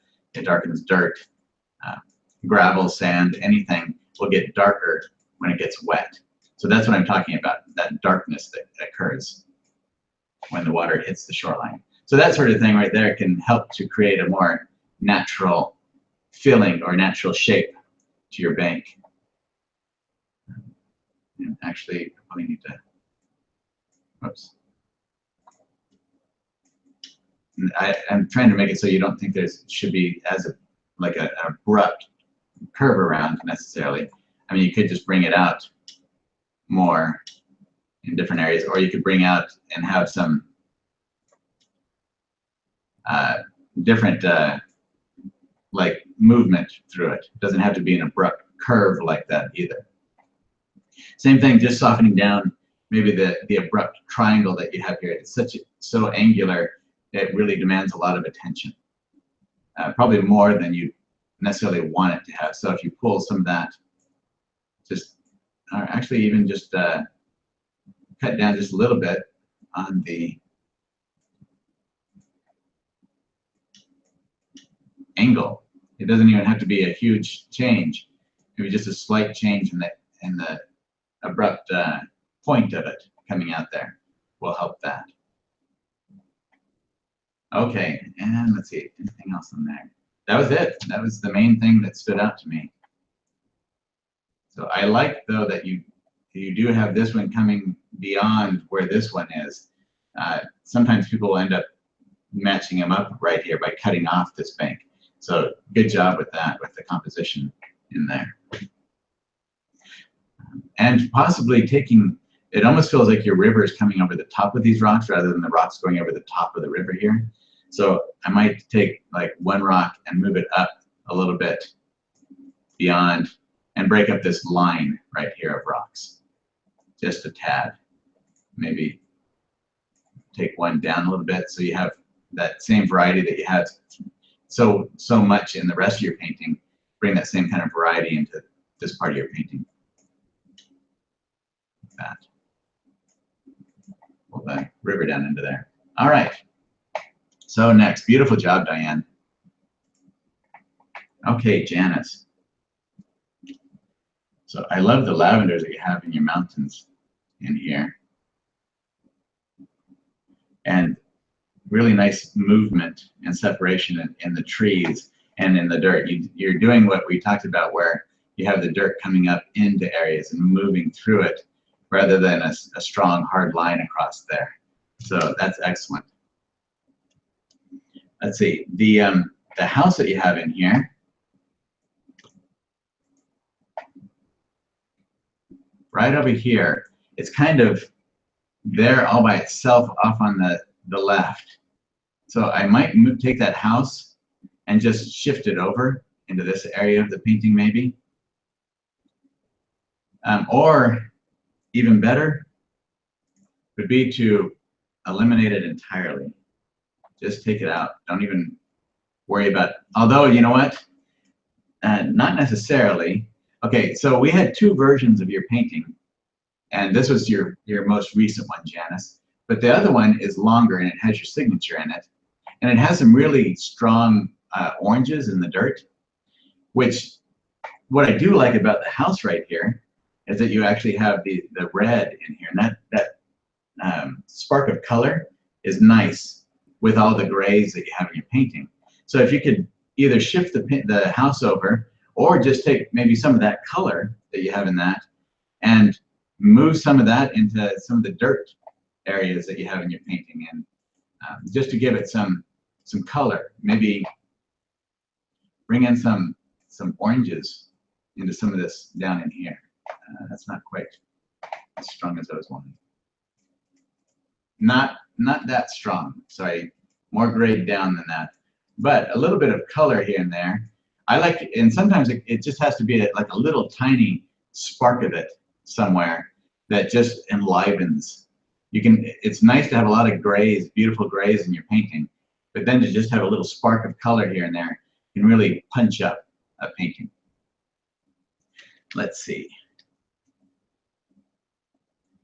And those are the main points that stood out to me right away. Now there is a little bit, I'm not sure what's happening with, you have this really strong dark right on the edge up here on the cliff and right here. And then you have all these subtly transitioning shadows inside of here. So sometimes we can get a really strong shadow like that, but you'll probably have some, for the most part, a lot of that strong value in other parts as well in here. You've got that right here with some of these, and right here. And this one, I'm not entirely sure what's going on between that rock and the shadow that you have right there. So if we go back to our reference, the same one, you can see that really the shadow, the value on here is soft, and it actually gets darker in value when we get into this area because we have those trees that are there in between. But where the rocks are, the shadow isn't nearly as strong. Now we get up into here and we get some strong shadows that you're looking at. But when you get a distance from something, the farther away an object gets from us, the softer the contrast is between light and dark. The edges especially become softer. So it'll feel hard, especially like this edge of trees where it's meeting the sky. It'll kind of feel like a hard edge, but as you notice, there's a lot of little stuff like all the trees in there to break up that hard edge. And then when we get down to this area, there are some transitional tones. I don't even know how to point that out, right in here, not the tree and not the sky, but there's like a bluish, it's a middle value tone right here between where the trees and the sky meet. And some of those are the subtle tones that I'm talking about that help to transition between a shadow and a light so that they don't feel so abrupt. And so some of that might help in the edge of your mountain here and in some of the edges between your, the edges where your really dark shadows meet the brights of your cliff. All right, so hopefully that helps. Janice, nice job. Really, you got some very beautiful things in there. Okay, Christine. I love your the foreground in the water and the beautiful sky that you have up in here. Those work really well. And you've got some great movement, just the way that you have the different values and color temperatures between sections of of your mountains, the way that they transition from one to another, the difference between that one and the one next to it. A lot of those transitions are really well done. So when you get into the rock area over in this part of the painting, I get a little bit more lost. All of this right here, I know what's going on. It feels very natural. And then we get over into here, and your light and dark structure gets lost on me a little bit. I lose a little bit in there. So this, let's see. Okay, really, it's some things like this one right here. It almost feels like a thumbprint on the side of the mountain right there. It doesn't have the, like when you come into some of these areas, you've got these really beautiful transitions that are subtle. But then when you come to this, it's like a very, very dramatically, or a very geometric shape right here that's all outlined. So breaking up some of that will help the side of that. See, this one right here, beautiful. That one has some very nice transitions between like this area right here and this area right here. This one, part of the reason for that is because you have a dark outline right here, and right here on that shape, and it doesn't match what else is going on with the piece. And then it's very strong transition from this area to this area. So breaking up that will help. And then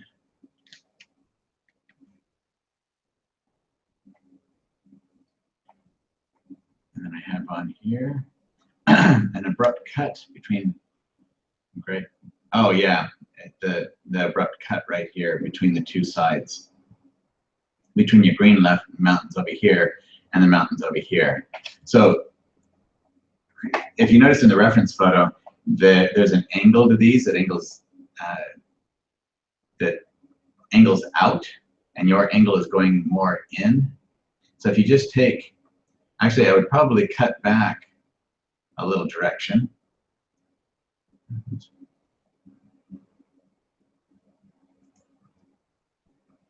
I would say to probably just cut back into this a little bit to help angle that more.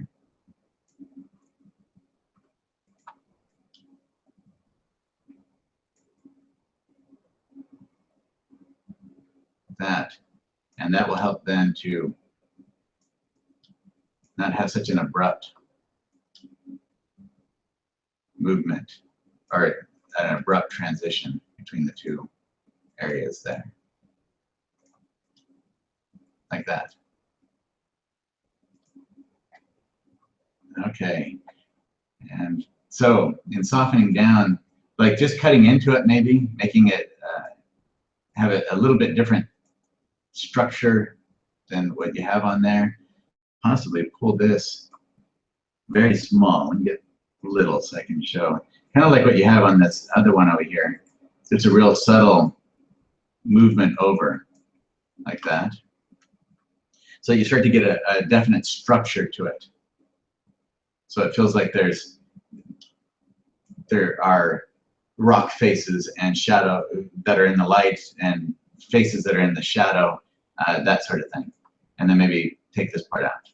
Oops, that's just like that. Okay, so that sort of thing is what I'm talking about. All right, and I think that was about it. Oh, and your people, I think you'd be served better because you really haven't, unless you were going to develop them up more. They don't feel as natural as the rest of the painting. So maybe just taking them out and not even worrying about people there will help that. Oops, I left that in there, sorry. Okay, so otherwise, this is definitely one to do some of those changes to, because you've got some really nice things happening in here. And if you could bring some of this kind of work over into some of these areas, pull that in there, that would be phenomenal. Time for me to move along. Okay, let's see. So we're on 10. We get to 10, yes. Okay, Ramya. That was it. All right. So beautiful job, Christine. Ramya. This feels very southwestern to me. We just got going through New Mexico and Texas and some of those states. That's what I feel like right here, and looking at that. You really have some beautiful color, and I love, I mean, Moab for us was phenomenal. It's a place that we would love to live, because it just, that's what this kind of reminds me of. And it has a kind of a mystical feeling to it too. I love these tonal areas. In fact, this color will stand up pretty well. Back in here and over in here, beautiful. I love those transitions that you have in there. Those work really well. And your sky works beautifully with it too. All the motion and movement you have in your sky just fits the painting. So let's see, you have nice light on the mountains. So the thing that stood out to me was this front tree right here. It is basically the same color and color temperature as the trees that you have back here. And so it doesn't separate. You have beautiful separation in a lot of the mountains in here and between your water and your rocks, but this tree gets lost right here. So if we can even, it depends on how much, I don't know how much distance you're trying to create, but you could almost take this color back in here and let's see, if I take a blue, really lower down my opacity. Okay, so if we tone down the color temperature,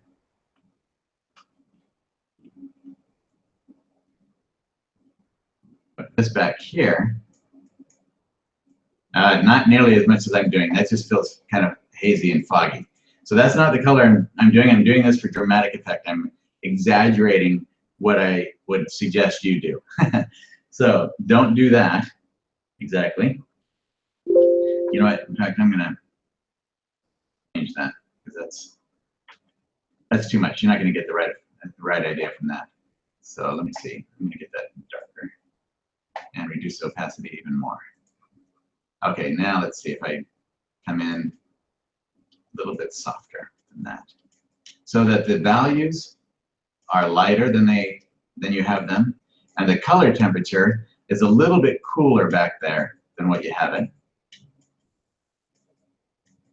And that's better. It's not so dramatic. All right.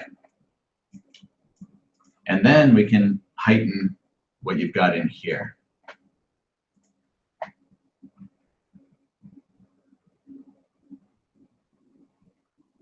So then when we start to pull in some of those brighter colors that you have in this tree up into here, and obviously not the way I've done it, but that sort of idea in there, then that's going to really stand out away from the trees that are in the background. And it'll pull this one forward, and it'll push those trees back more. And same thing with the difference between the reds and oranges you have in the dirt up here compared to the reds and oranges in the dirt back behind it. If you cool those down just a little bit, it doesn't have to be dramatic, but cool the dirt back there, the rocks and everything down a little bit, then it'll help to pull these rocks forward towards us and push those back, and that creates distance, it creates depth in the painting. Okay, and I think that was, oh, and then this right here, this square of land right here, it feels kind of flat. What I mean by flat is it's pulling the whole structure up like a piece of cardboard's been cut out and put into your painting. All of this, it moves back in, it sits down like ground wood if we were actually there looking at it, but this doesn't. So just do what you did over here and tone down some of the area that you have in some of these spaces, so that that pushes down and sits. It has gravity. It sits down in the dirt again, and then pull some of your trees over the top of it, just like that, to break it up a little bit here and there, just like you've done over in some of these other areas, and that will help that a lot. And you might just come in with some of this and oh, that's way too big, sorry. And separate one area from another a little bit, just like that. Okay, beautiful job, Ramya, really pretty. All right, Azita, you're building, really nicely rendered building there. Beautiful job with that.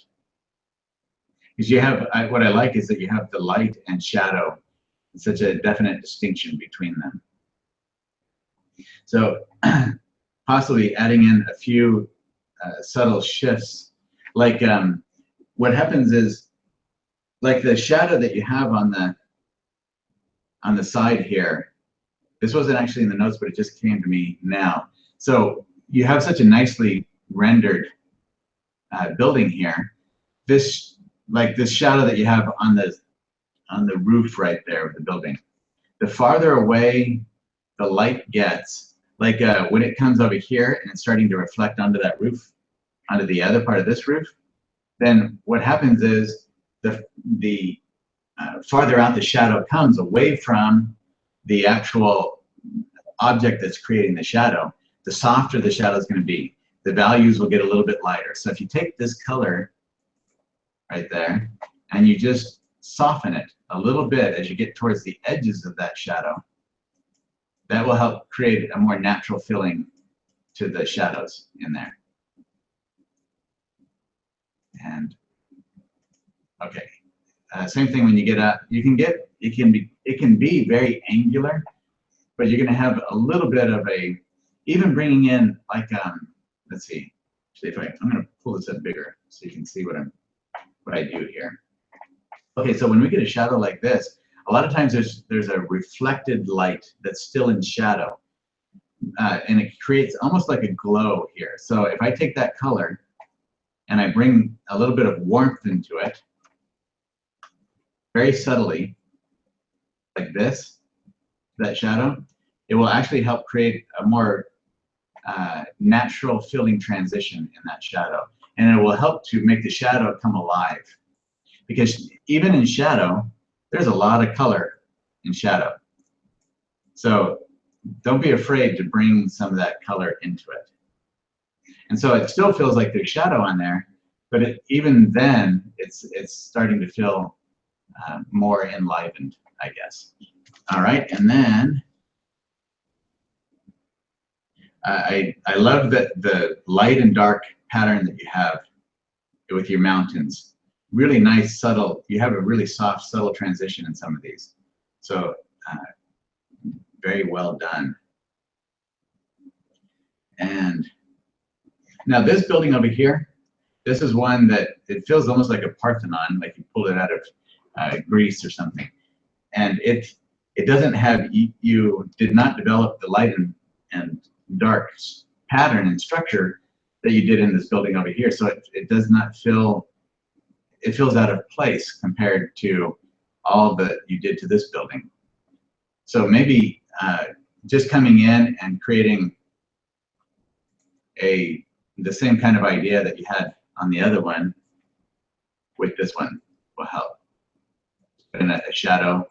You know, you have a shadow on your roof, and then a shadow on the side of the building in here. Something that will give it some structure and help it feel like a building in there. And oh, okay. Let's see. Oh, that's right. So the trees that you have right here, which you can't see that, can you? Some of these trees, you have kind of a pattern going on.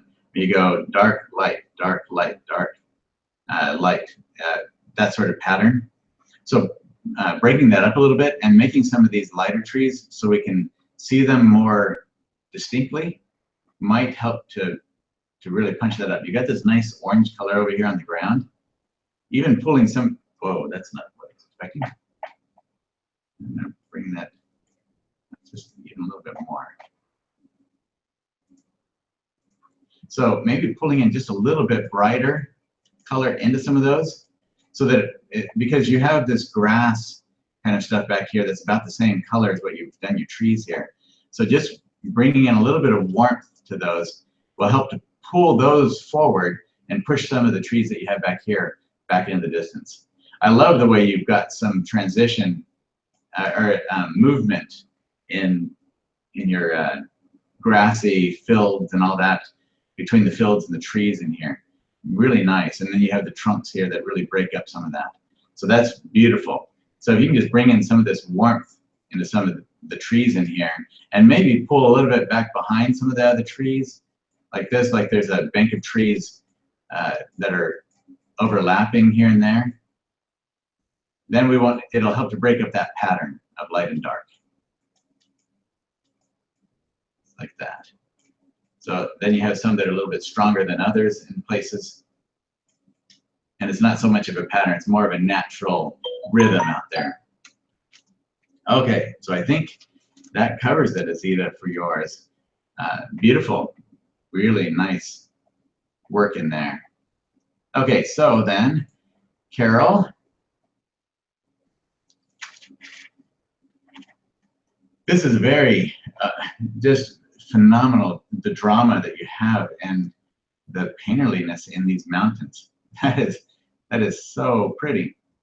So the things that stood out to me, I mean, you have, like what we talked about with Earl, you got these really cool blues, and then you have the little bit warm lavender color right next to each other, and then they transition up into these nice warm tones up here in the higher parts of the mountain. You've done the same thing back here, but at different values so that those push away and farther off in the distance. So that's just beautiful, the way you've done that with the colors. And the cliffs here, they feel very natural as they come down and transition into the trees below. So excellent job. The thing that stood out to me is kind of small things. So actually a small thing is this line. Oh, you can't really see that.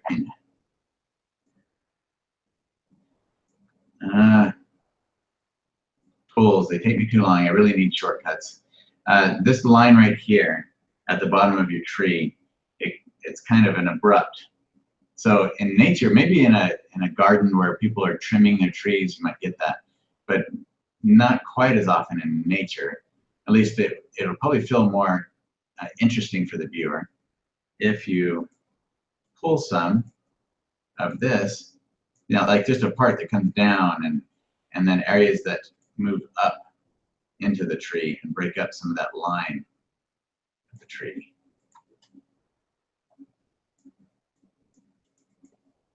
And maybe over in this area as well, maybe some breakup of some of that foliage like that. So you have some of the foliage that's coming down, away, down over the tree, and even pull some of that foliage over the top of some of your tree branch, and then have it come down, you know, maybe over the grasses like that. Uh-oh. That really looks terrible, but you get the idea, hopefully.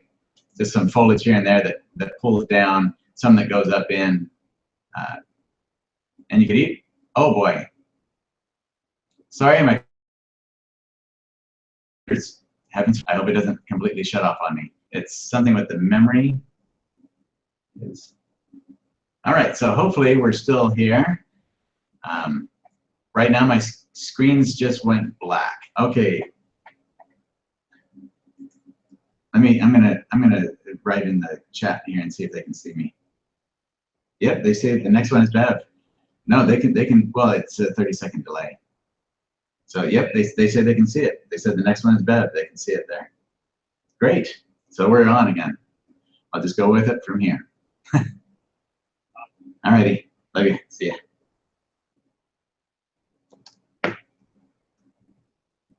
Okay, that was really odd. In fact, what I did was I logged back into the webinar, and I wasn't sure what that would do to it. So there's still the ones that I had up earlier, the link, the Google,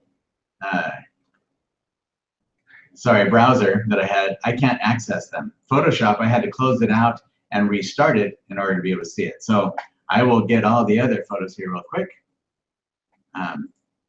with the paintings and bring in the rest of them. And we'll start this, we'll do this again. So 13, so now 14 through, there we go. So we'll bring in, oh, I don't want to copy those. That's right, I need to open them.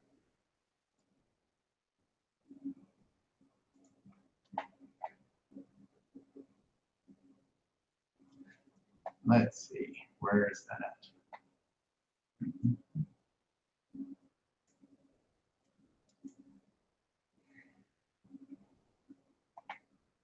Sorry, it'll take me just a moment here. I have to get back to the folder, which is, that's why I do this ahead of time. It's a pain to get to. There we go, 13, 14. Oops. Oh. All right, now we are back again, 13. Okay, so I'm glad everybody can see me. This one, do one at a time.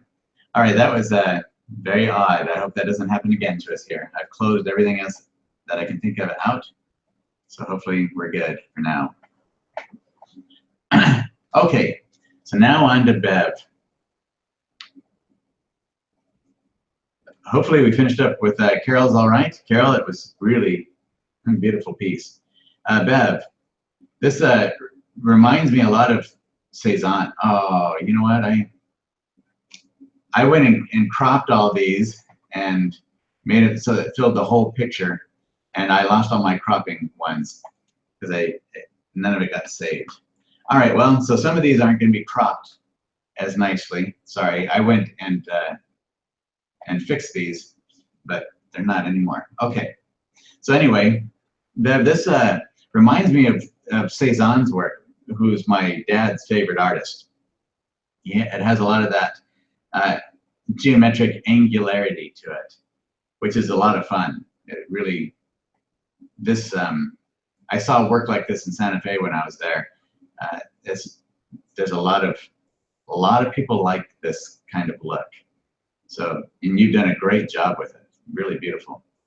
the elements in your piece, they separate very well too, and they're not just hard. You've got, like, some of the things that I love would be the way you've taken, like, even within this, sorry, wrong tool, within this little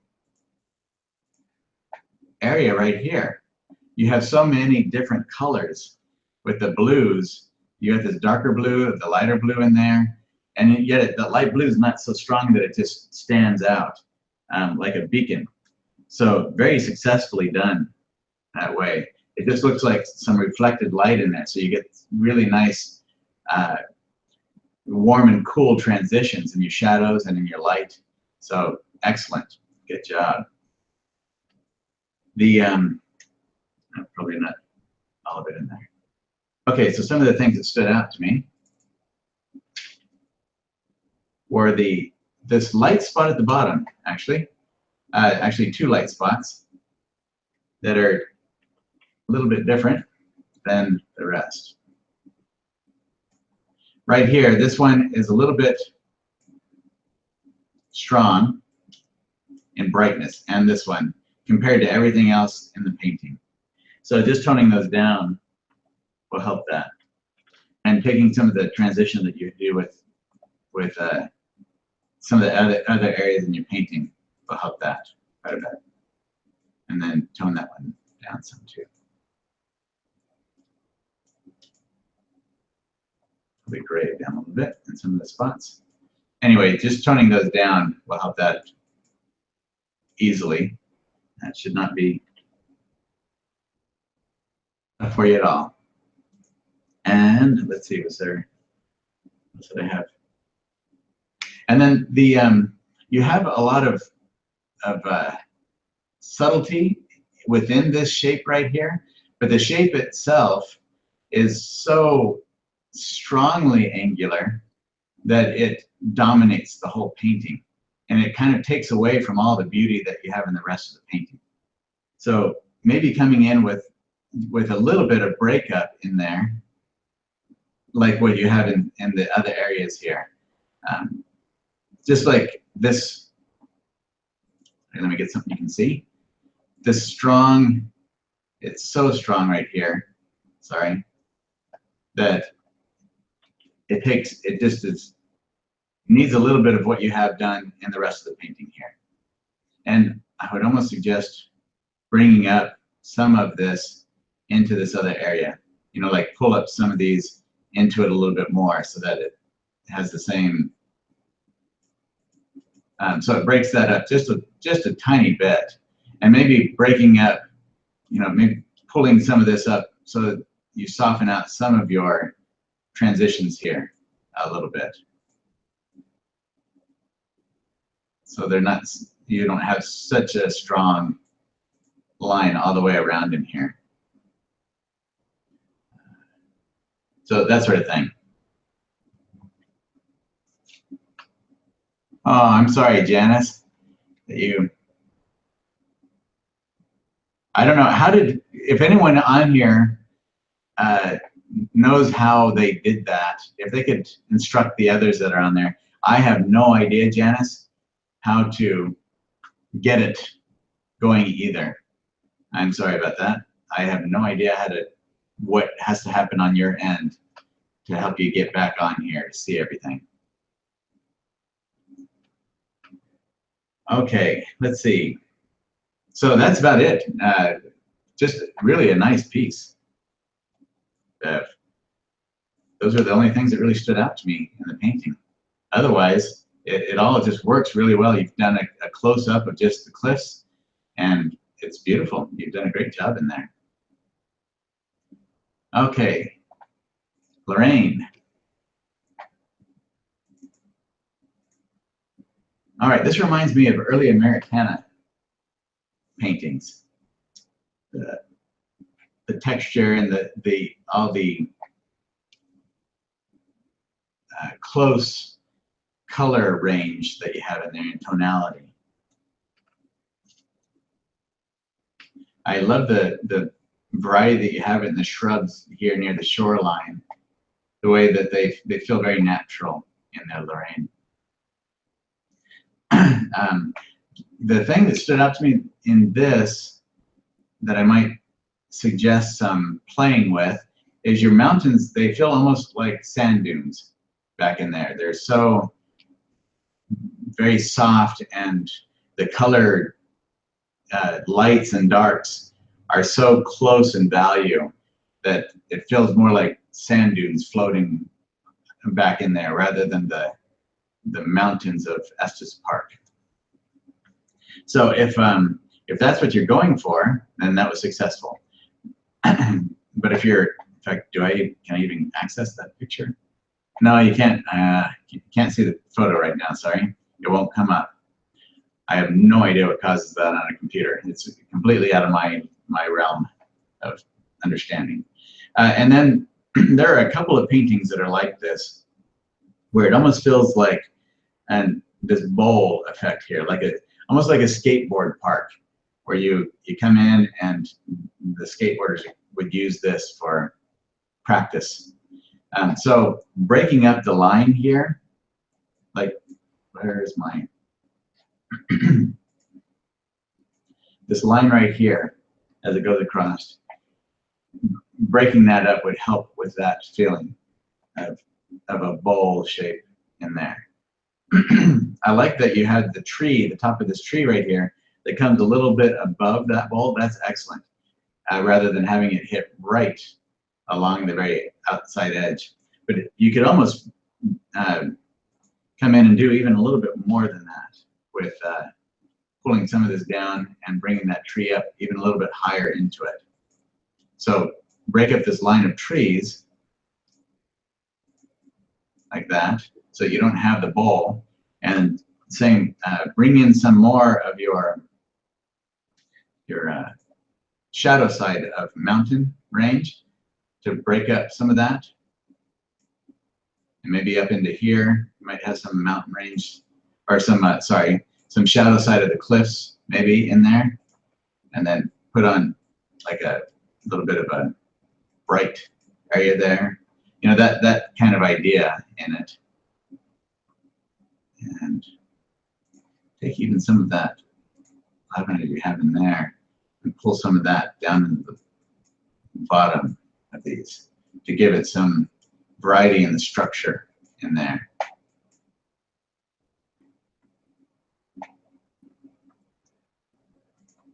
And just break that up right there, so the top of that tree really is highlighted there. You can really see the top of that tree, and it pulls it away. And then you don't have so much of that bowl shape in there. And maybe you could come in and just pull some of this, break up a little bit of that line of trees, so it's not such a strong line across there all the way. You give it some variety in the type of line that you have in there. Like that. Okay. And I think those are the main things. So with your, now with your water, this feels very misty, kind of like water when you go out in the early morning and the mist is just sitting there on top of the water. So it makes everything very bright. But in a river like this during the day, you probably want to have some of the color that you have up in your sky down in here as well in some of the areas of your water. Just bring some color down in there to match some of that color that you have up in the sky. And that's a little bit strong in opacity, right? And just vary up a little bit of that. Maybe down in this, especially down here in the bottom where it's going to reflect more of that color down into here. Probably not so much over in this area as much, but just kind of, you know, bring in some a little bit stronger color maybe into some of your water.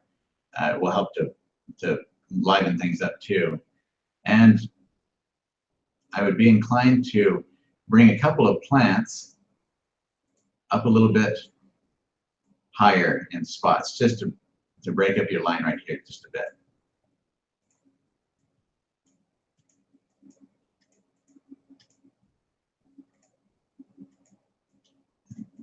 Maybe bring, so that it's not sloping down and out of the painting, kind of pull some of this stuff in a little bit higher, so it kind of pulls down into the painting. Rather than down, you're coming in. So hopefully that makes sense to you. And you could even take some of this and move it maybe a little bit back that direction, so that you pull the painting, everything up a little bit more. All right, so nice. You've really done a great job, Lorraine, of keeping the same kind of oh, what is that I'm trying to think of? Sorry. Where it all fits well together. It harmonizes throughout your painting. So, all right, great job, Lorraine. Now to Jan. Is that? Make sure. Okay, that's just Christy gave me the time again. She's giving me the time of day. Isn't that awesome? All right, Jan. I love this. Very dramatic looking. Beautiful, vibrant colors in the mountains, and your light and shadow is so. It just feels very monumental, and it has a wonderful stylized feeling to it. So I love the richness and saturation in the colors throughout your mountains and cliffs. Okay, so now when we get down to the foreground here, the suggestion I would have, this area, your mountains and cliffs are working really well. You've got so many beautiful colors and transitions in it, and light and shadow pattern. When I get down here into the foreground, I get lost a little bit. It almost feels like you've made this into a lake, because you have trees on, you have trees on this side here, and you have trees on this side here that are kind of sloping down towards into here, and it feels like they've almost come down to a bank of water, and that some of this light is reflecting down into the water. The thing about water, there's really not a, oh dear, I didn't email the final version of cliffs. All right, well, sorry about that, Jan. To me, it was grassland. Okay, so what we need then to make this feel like grassland is a little, it's the smoothness of your texture down in here that makes it feel like water. So it's just the texture, and the way that the abrupt ending to the cliffs and the trees here, that's the kind of feeling we get when we have those things come down into like a mountain lake and they match up. So a way to change that and make it feel more like grassland would be to take some of the color that you have, and let's see, I need some kind of a textural brush. And that's one of those areas where eventually I need to get some training so I can get some good brush things in here and just kind of break that up a bit. Let's see, how would I do?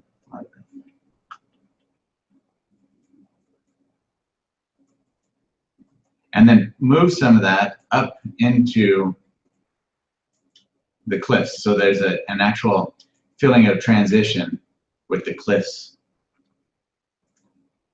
and coming down into your tree line. So there's not such a strong,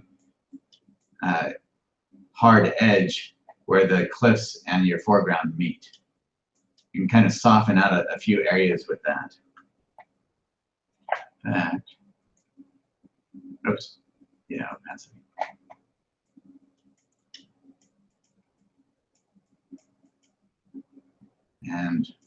And then bring up some of the trees that you have over here. Pull some of that.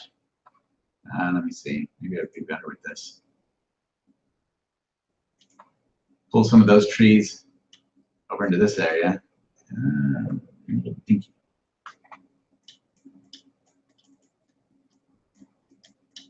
So you've got these really strong, structured trees on both sides, and then they just stop. So pulling some of that, oops, pulling some of that down into here will help too. and then maybe pulling them down into where these trees, they meet up with these trees here as well. You know, and then you can have some grassland moving through there. Maybe have these kind of stop when you get to a certain spot. And you have some grassland mixing in with them. That kind of idea. Does that make sense? Okay. So, yeah, so you've got some really beautiful, the way these transition here, that movement that you have, pull some of that same kind of idea down into some of this a little bit. Or maybe pull some of these trees over the top of it, or the top of some of those cliffs. So the trees, it feels like you've got those trees coming over the cliffs like that, and also coming down into this area. Then it helps to tie the two together. All right, let's see, is there anything else? Nope, I think that was it. If you work on that a little bit, and that would be just a really beautiful painting. So it's a beautiful painting anyway, but that would help to finish it off. All right, great job, Jan. Okay. Let's see, this is one where I can't get it up full size, Harriet, because the image starts to pixelate too much when I get the image too big, because it must be a very small file size. And I'm sorry, I'm having my throat.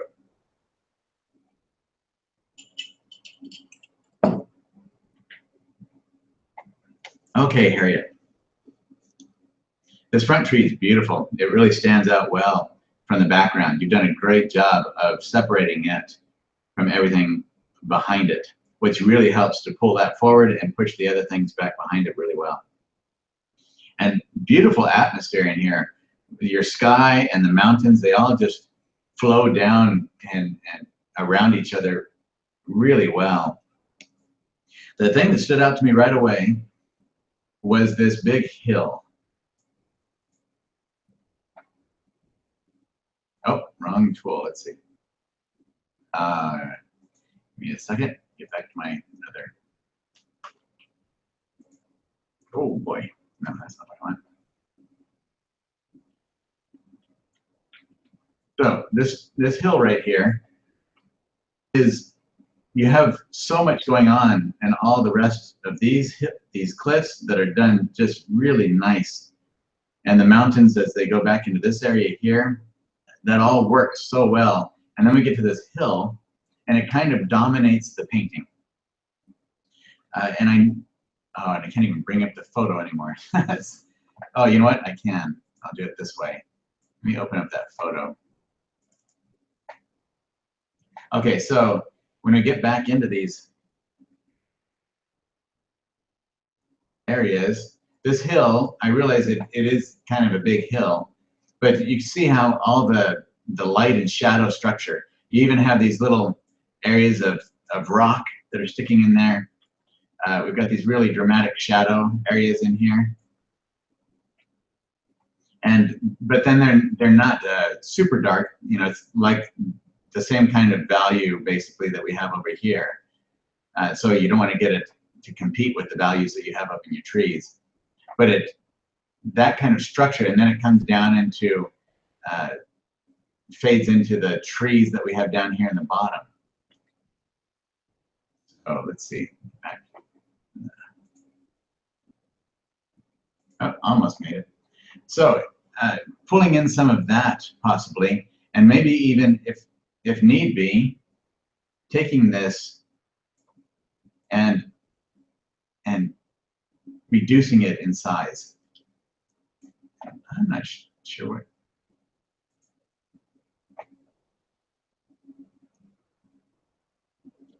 Okay, let's see.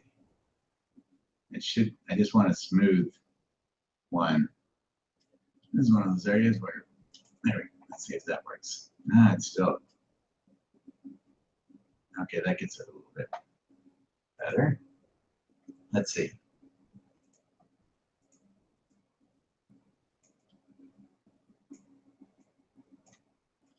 Well, I don't know why it's not taking care of those little holes there. maybe just even reducing it in size and changing because it's really a mountainous scene. If you come in and just make it feel more craggy and mountain, well, that's terrible, actually. That's really bad. Where's my... Sorry about that.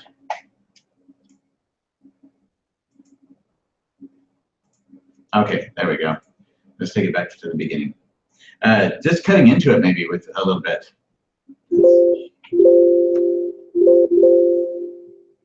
So that you get that mountainous feeling to it. Might help it. Hello, it doesn't seem to be doing anything here.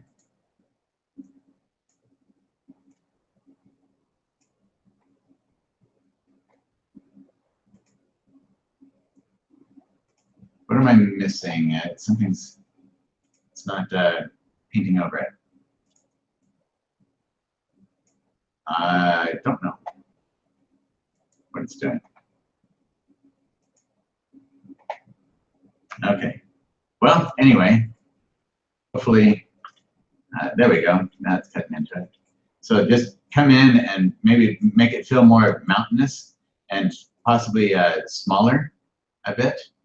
You could even change the location of it and maybe pull it over into this a bit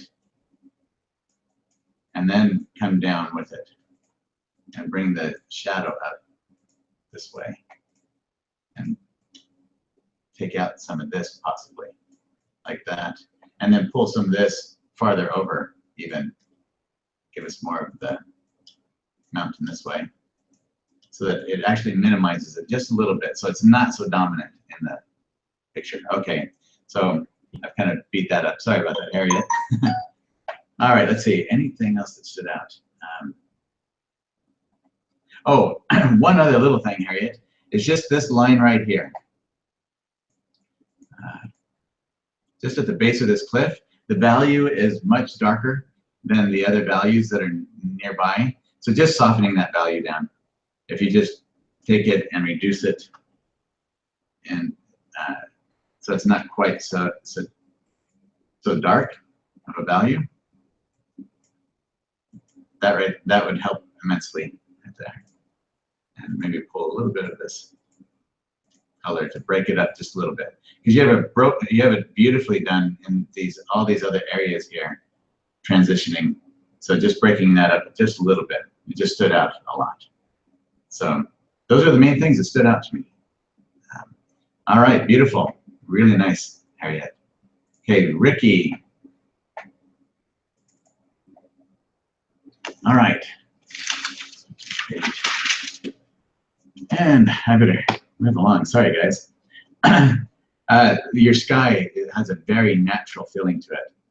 Really nice. Beautiful coloring in the cliffs with a lot of the lavenders. And these back here, these mountains are beautiful. The ones that are farther back.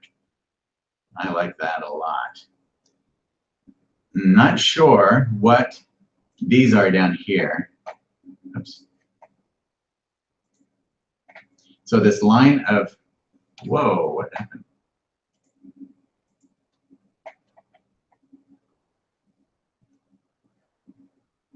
Oh, I grabbed the wrong tool. Okay, I'm not sure exactly what the line of sticks are down here. I think they're trees. This line right here of things. Okay, they seem almost like trees. They could be something else, but I'm not sure what they are. And what is happening is they're creating a complete halfway division between your upper area and your lower area here with the lake. And if you're going to have, and with your lake, you have these really strong reflections of this area right here, reflecting down underneath. And then it dissolves in, the rest of it kind of dissolves, which that can happen. I've seen that as well with lakes.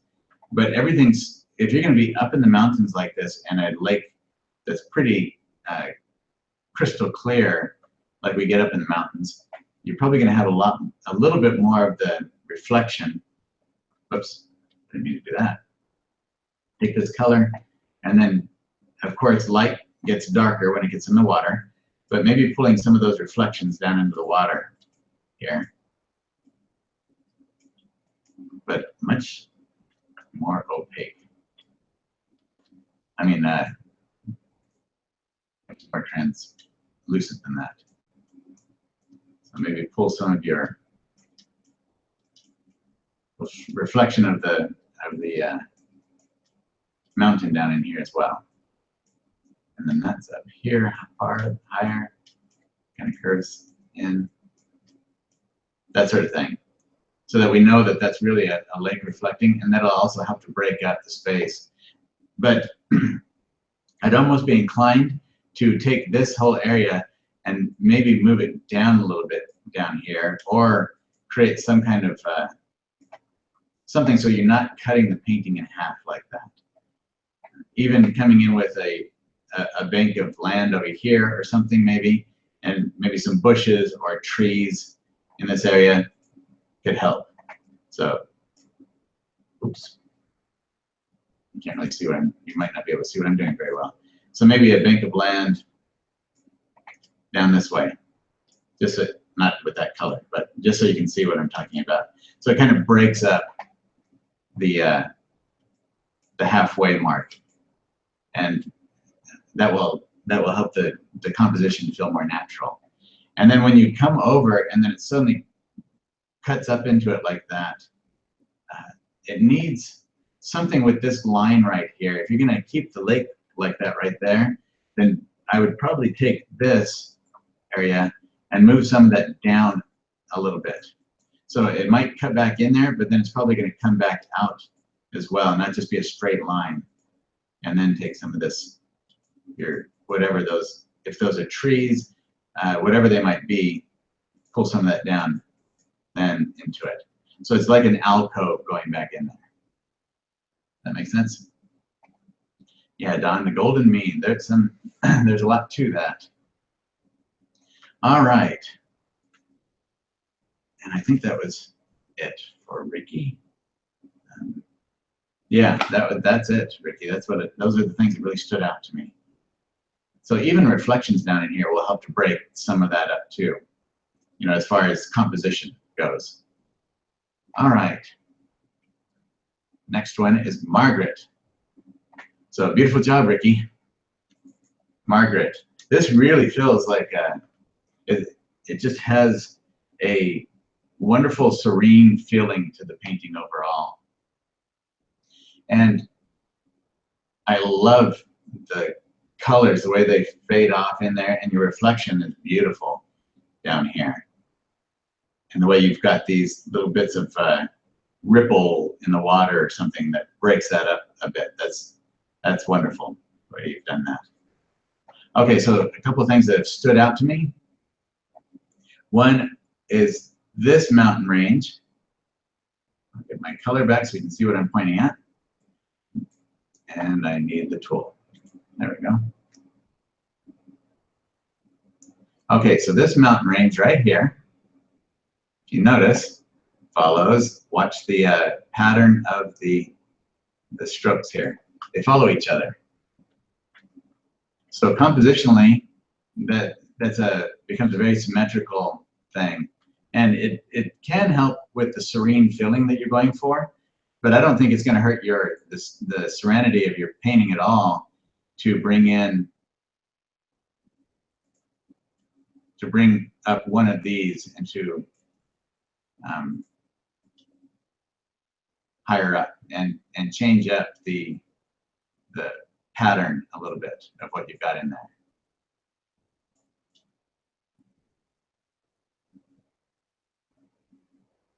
That sort of thing. And then maybe come up over this way and, oops, wrong color.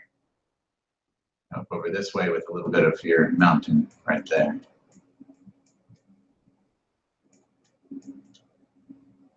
Just so that you have some variety in the different mountain ranges that are in there.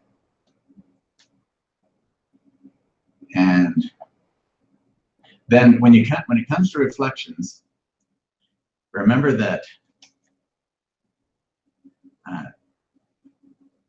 lights get darker and darks get lighter most of the time. There are no definite rules because you will always find an exception to it. And I love your reflections. They're really beautifully done. So I would keep that same softness that you have. And they're not too far off. It's just the greens mainly that you have in here that are different. So you've got these oranges in your color here. Maybe if we take that same color and get some of that, oh, that's way too opaque.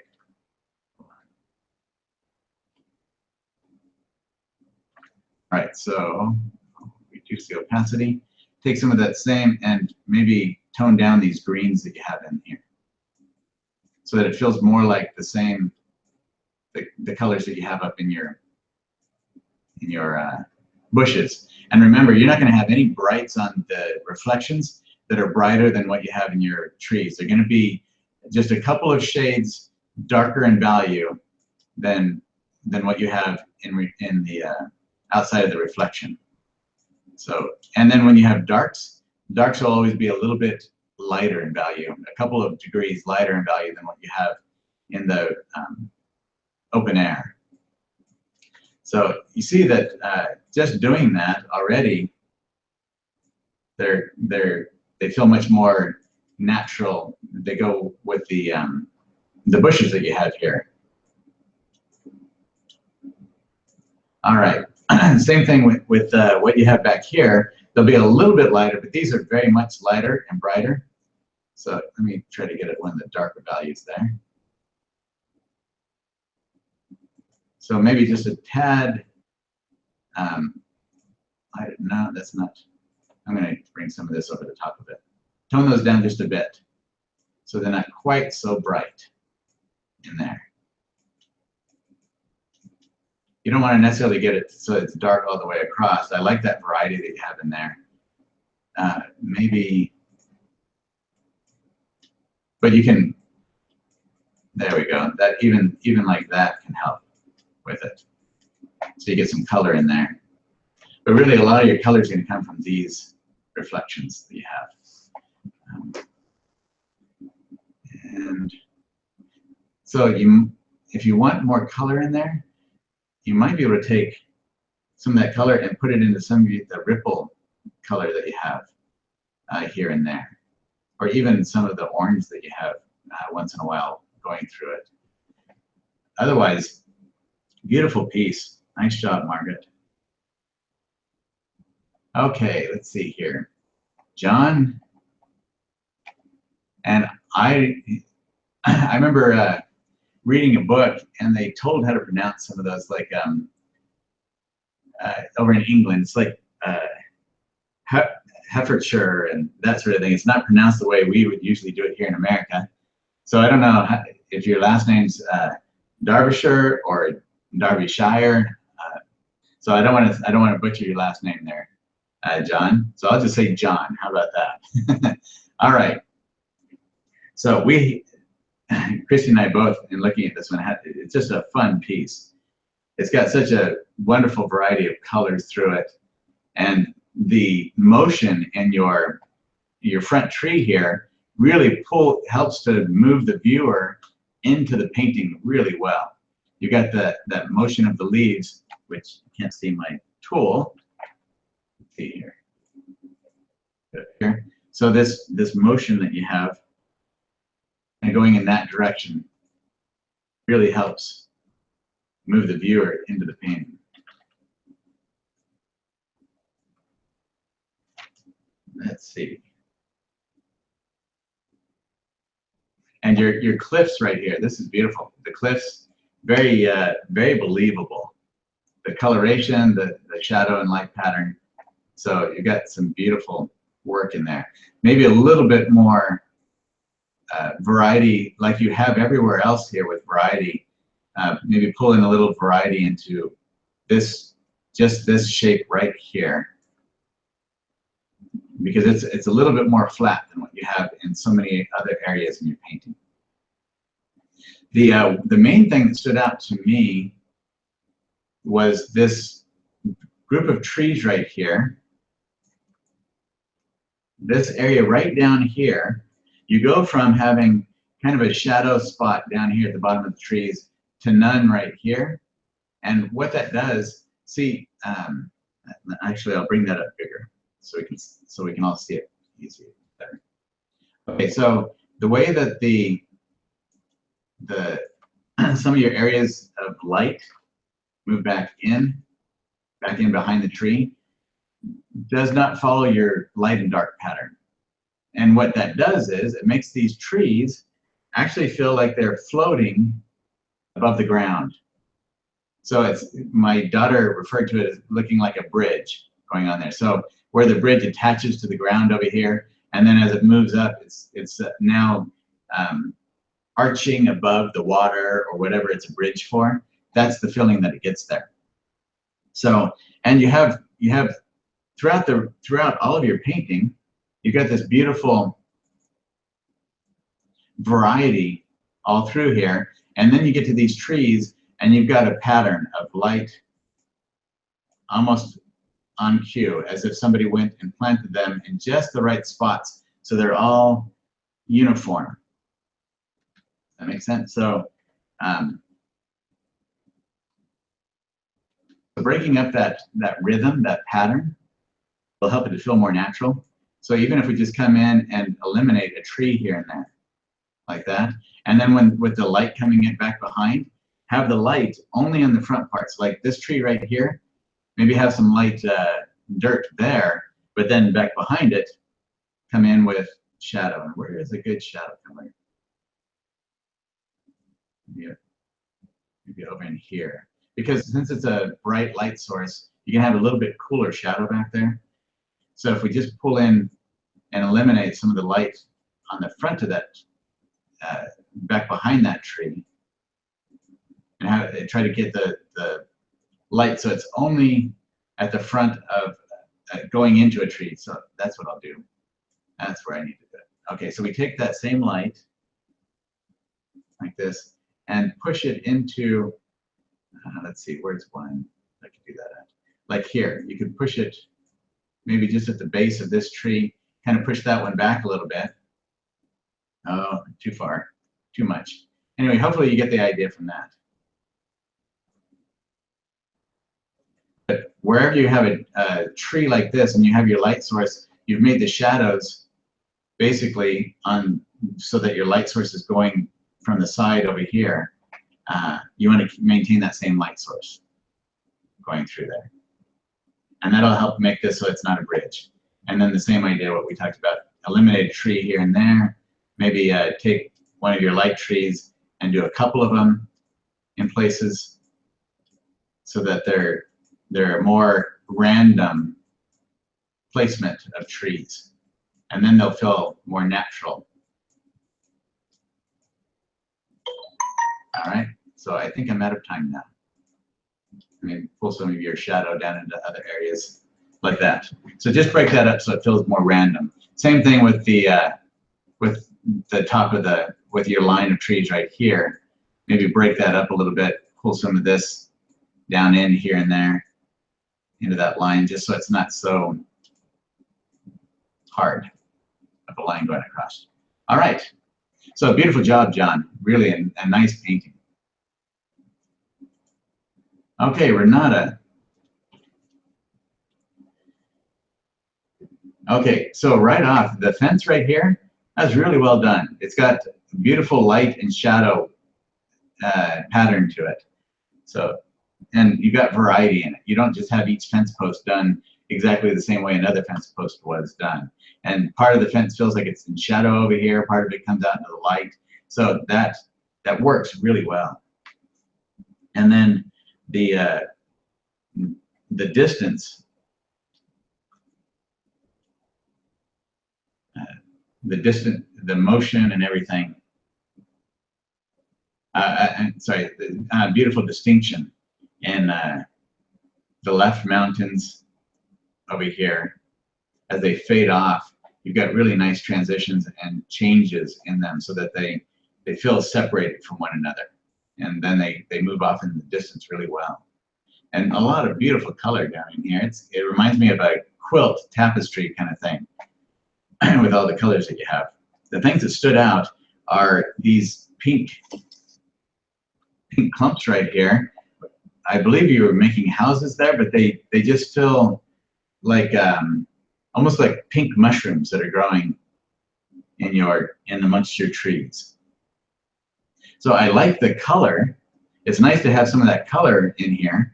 Maybe pull some of that color throughout in little areas in your painting. But take a lot of what you have here, so it doesn't feel like just a pattern of red lumps in there, and vary that up some. So it's got that variety that you have throughout the rest of your painting.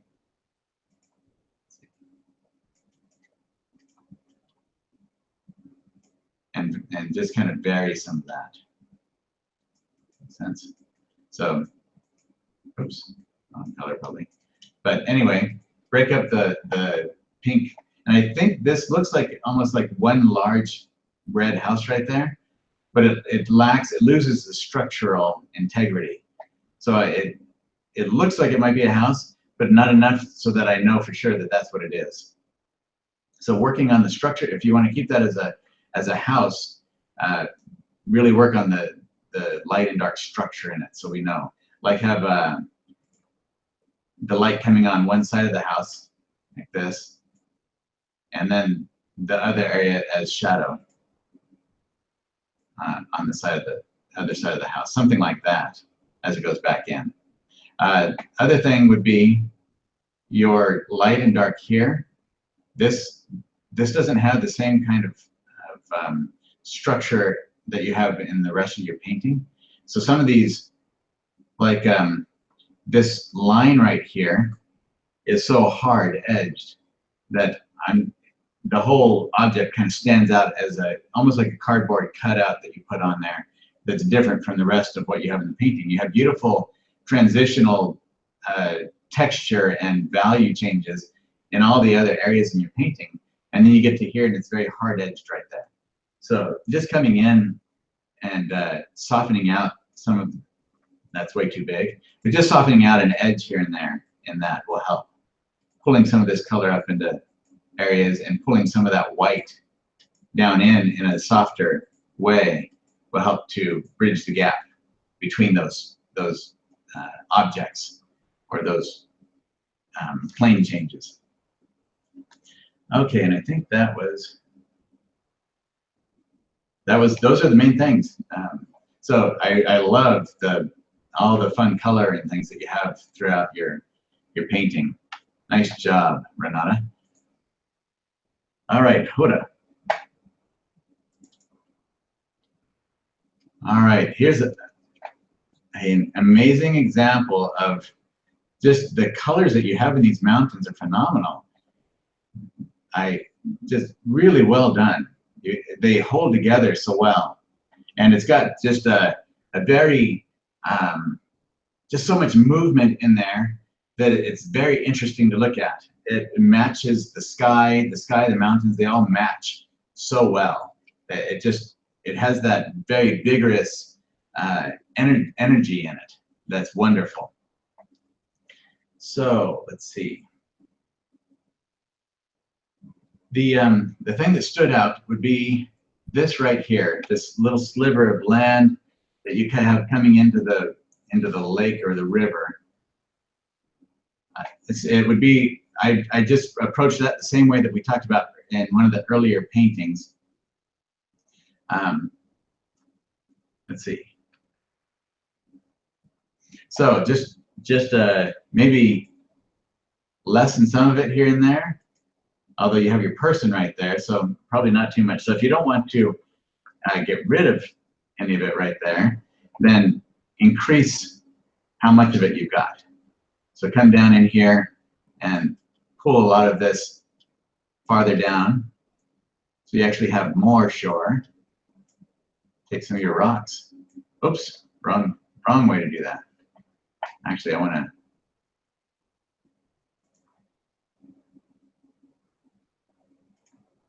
So we'll take some of your, oops, wrong thing. Let's take some of your rocks from up here. So we'll pull some rocks down in here, maybe. Oh, wrong one. And then back to this, and take and increase how much land you have around your area. I like that you did change the angle, the variety there, so I don't want to upset that. Just trying to bring in some,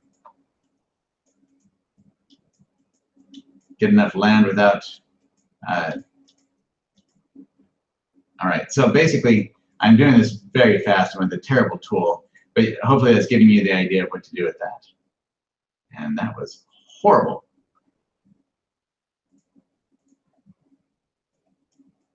Okay. Like that. So just kind of, if you can, increase the land mass there, and that'll help to make that feel more natural coming out in there.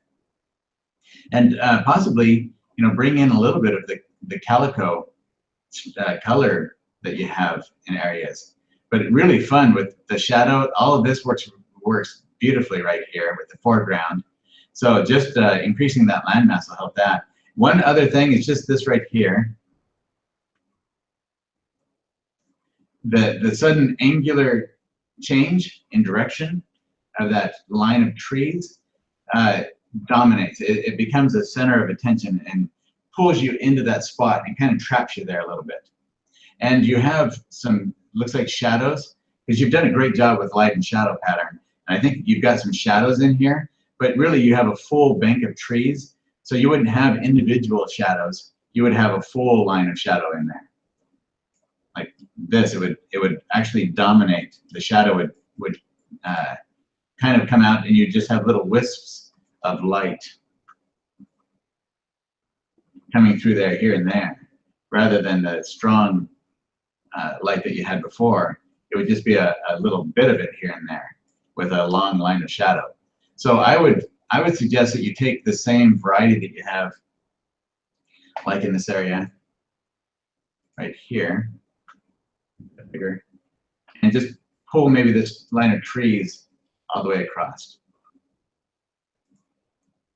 Or if you have it angling, you could even break it up some like that, with having like a little area of maybe some shrubs in here, the trees going back up a little bit, so that that downward movement in here pulls us into the painting, but not such a strong angular group of trees. Okay. And yes, we are almost done. One more critique. Sorry, this has gone on a long time. Let's see, beautiful. All right, nice job. I really like that painting, Hoda. You've done a great job with it. And this was one, sorry, I had adjusted. You know what, in fact, I'm gonna do that. It'll only take me a second to adjust this here. And that'll make it easier for us to see everything. There we go, that's better. Okay, so very last one here, Christine. Excellent representational, actually excellent representation of the cliffs, of the needles themselves. You know, this whole group of cliffs over here and rock structures works beautifully. And then there's wonderful, same thing, wonderful transitions in the mountains here. Between the, you've got blues and then the lavenders down here, and then they slowly go up into some of these other colors. So I love that. That's really nice. The thing that stood out was right here. This is probably the foremost thing in here. Is this little shape right there that you probably can't see very well. Okay, this shape right there. You've got these trees that suddenly end in this kind of blurred out area between the tree and these other trees. And oh, Joy, you know what? I didn't get any farther than that first fly on the wall. That 2-week trip that we took just got me behind. I'm trying to get the other video done for the site. So I will finish mine, my SS Spark painting, and I'll get it up on the site so everyone can see it. Will that work? Sorry I didn't have it here today as a finished example for you, but I will do that soon so that you can see that. Okay, so so I would take, Christine, and pull these trees all the way over and across, and your land, just pull it straight on across here, so they go right into the tree there. Maybe some of this color down in here somewhere. That makes sense. Everything just moves across like that. And maybe break up some of this strong line right here, just a little bit, with a couple of areas in there, like that. Okay, that way your tree, then you don't have that blurred area right there. The other thing that I wasn't sure about, oh, same thing, these trees right here, in this area, they suddenly stop, rather than coming along, or the bushes, trees that you have near the house, they form a line right along the house right here. So if you can pull some of that over into this area, maybe on the other side of the tree, and it doesn't have to be huge, like over and grab this area. We can pull some of that just down into here, just even a little bit. It doesn't even have to be as tall as what you have over there, but something so that it continues that on the other side of the house. You know, it's like that. Oh, that wasn't it. And this shadow right here, not actually sure what that is, because your light source says it's coming from the side, which means that your shadow would really go sideways from the tree. And it looks like you kind of did that. You have this shadow right here that's moving off to the side, but then you have this shadow that seems like it's from the tree. So probably just eliminate that altogether.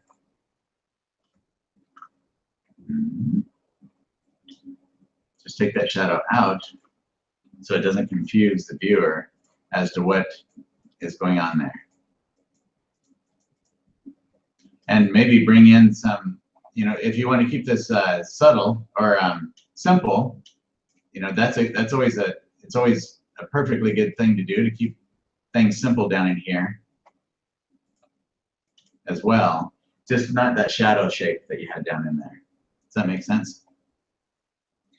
All right. So that would be all of the paintings.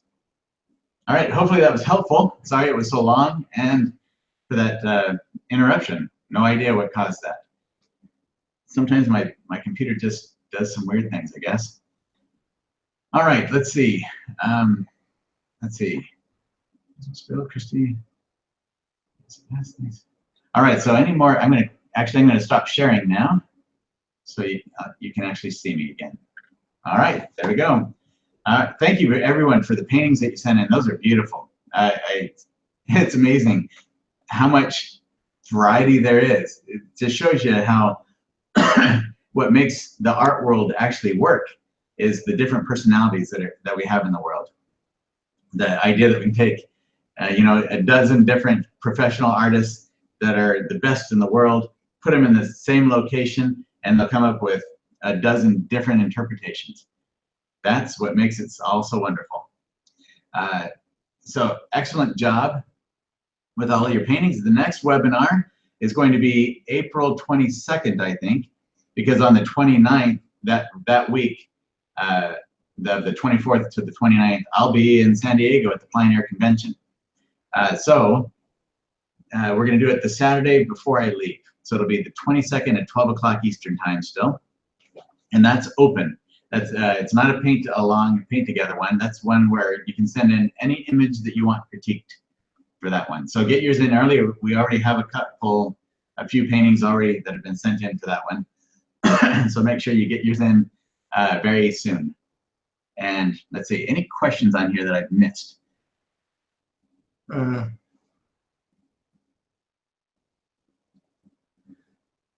right. Yes, I'm very grateful to have David and Christy working behind the scenes. That helps a lot. All right. Any other questions before we end this webinar here today? Let's see, what else? Any other things I need to announce? I think that's it. And I haven't been on the Facebook group as much as far as commenting on your paintings. I'm getting there, starting to get caught up again with everything. So I'll try to do that as much as I can. We have so many different things we're trying to do for all of you that it's taxing us very much to get it all done, between the blog and the and actually doing some paintings once in a while, creating this new plein air course, and keeping up with all the videos. It definitely makes for a full life. And then my kids get to see me once in a while as well, and Christy. So any suggestions you have, please feel free to send us in suggestions. I had somebody recently that was, he's a new painter, and just started in like the last year or two. And he actually called me, and I got to talk to him for a little while. Wonderful fellow. He was saying that in the videos, it would be helpful, what was it? He said that in some of my paintings, especially when I'm starting the painting, I take my brush strokes and I go in different directions, not just the same direction all the way through. And he wondered why I do that, if there was a specific thought process that goes into that. And I thought, what a great question, because I don't necessarily think about those things. A lot of it's just intuitive now. I just do it because I've developed up the ways of doing things over the years. And so if you're going through a video and you think, why did he just do that? Then email that to me, or put it on the Facebook group or something like that. Let me know what questions you have through these videos, whether it's in the master course. Sorry, I've just got a little tickle in my windpipe. Whether it's the master course or the monthly membership videos, anything in there. If you get to a part where you think, I'm not sure why he did that, but I would really like to know why, the thought process behind it, let me know, because then I can start to incorporate that into the future videos, or I can go back in eventually and maybe tweak some of the audio for some of those videos. That's going to that might be a little bit farther down the line, but I can answer some of those questions for you.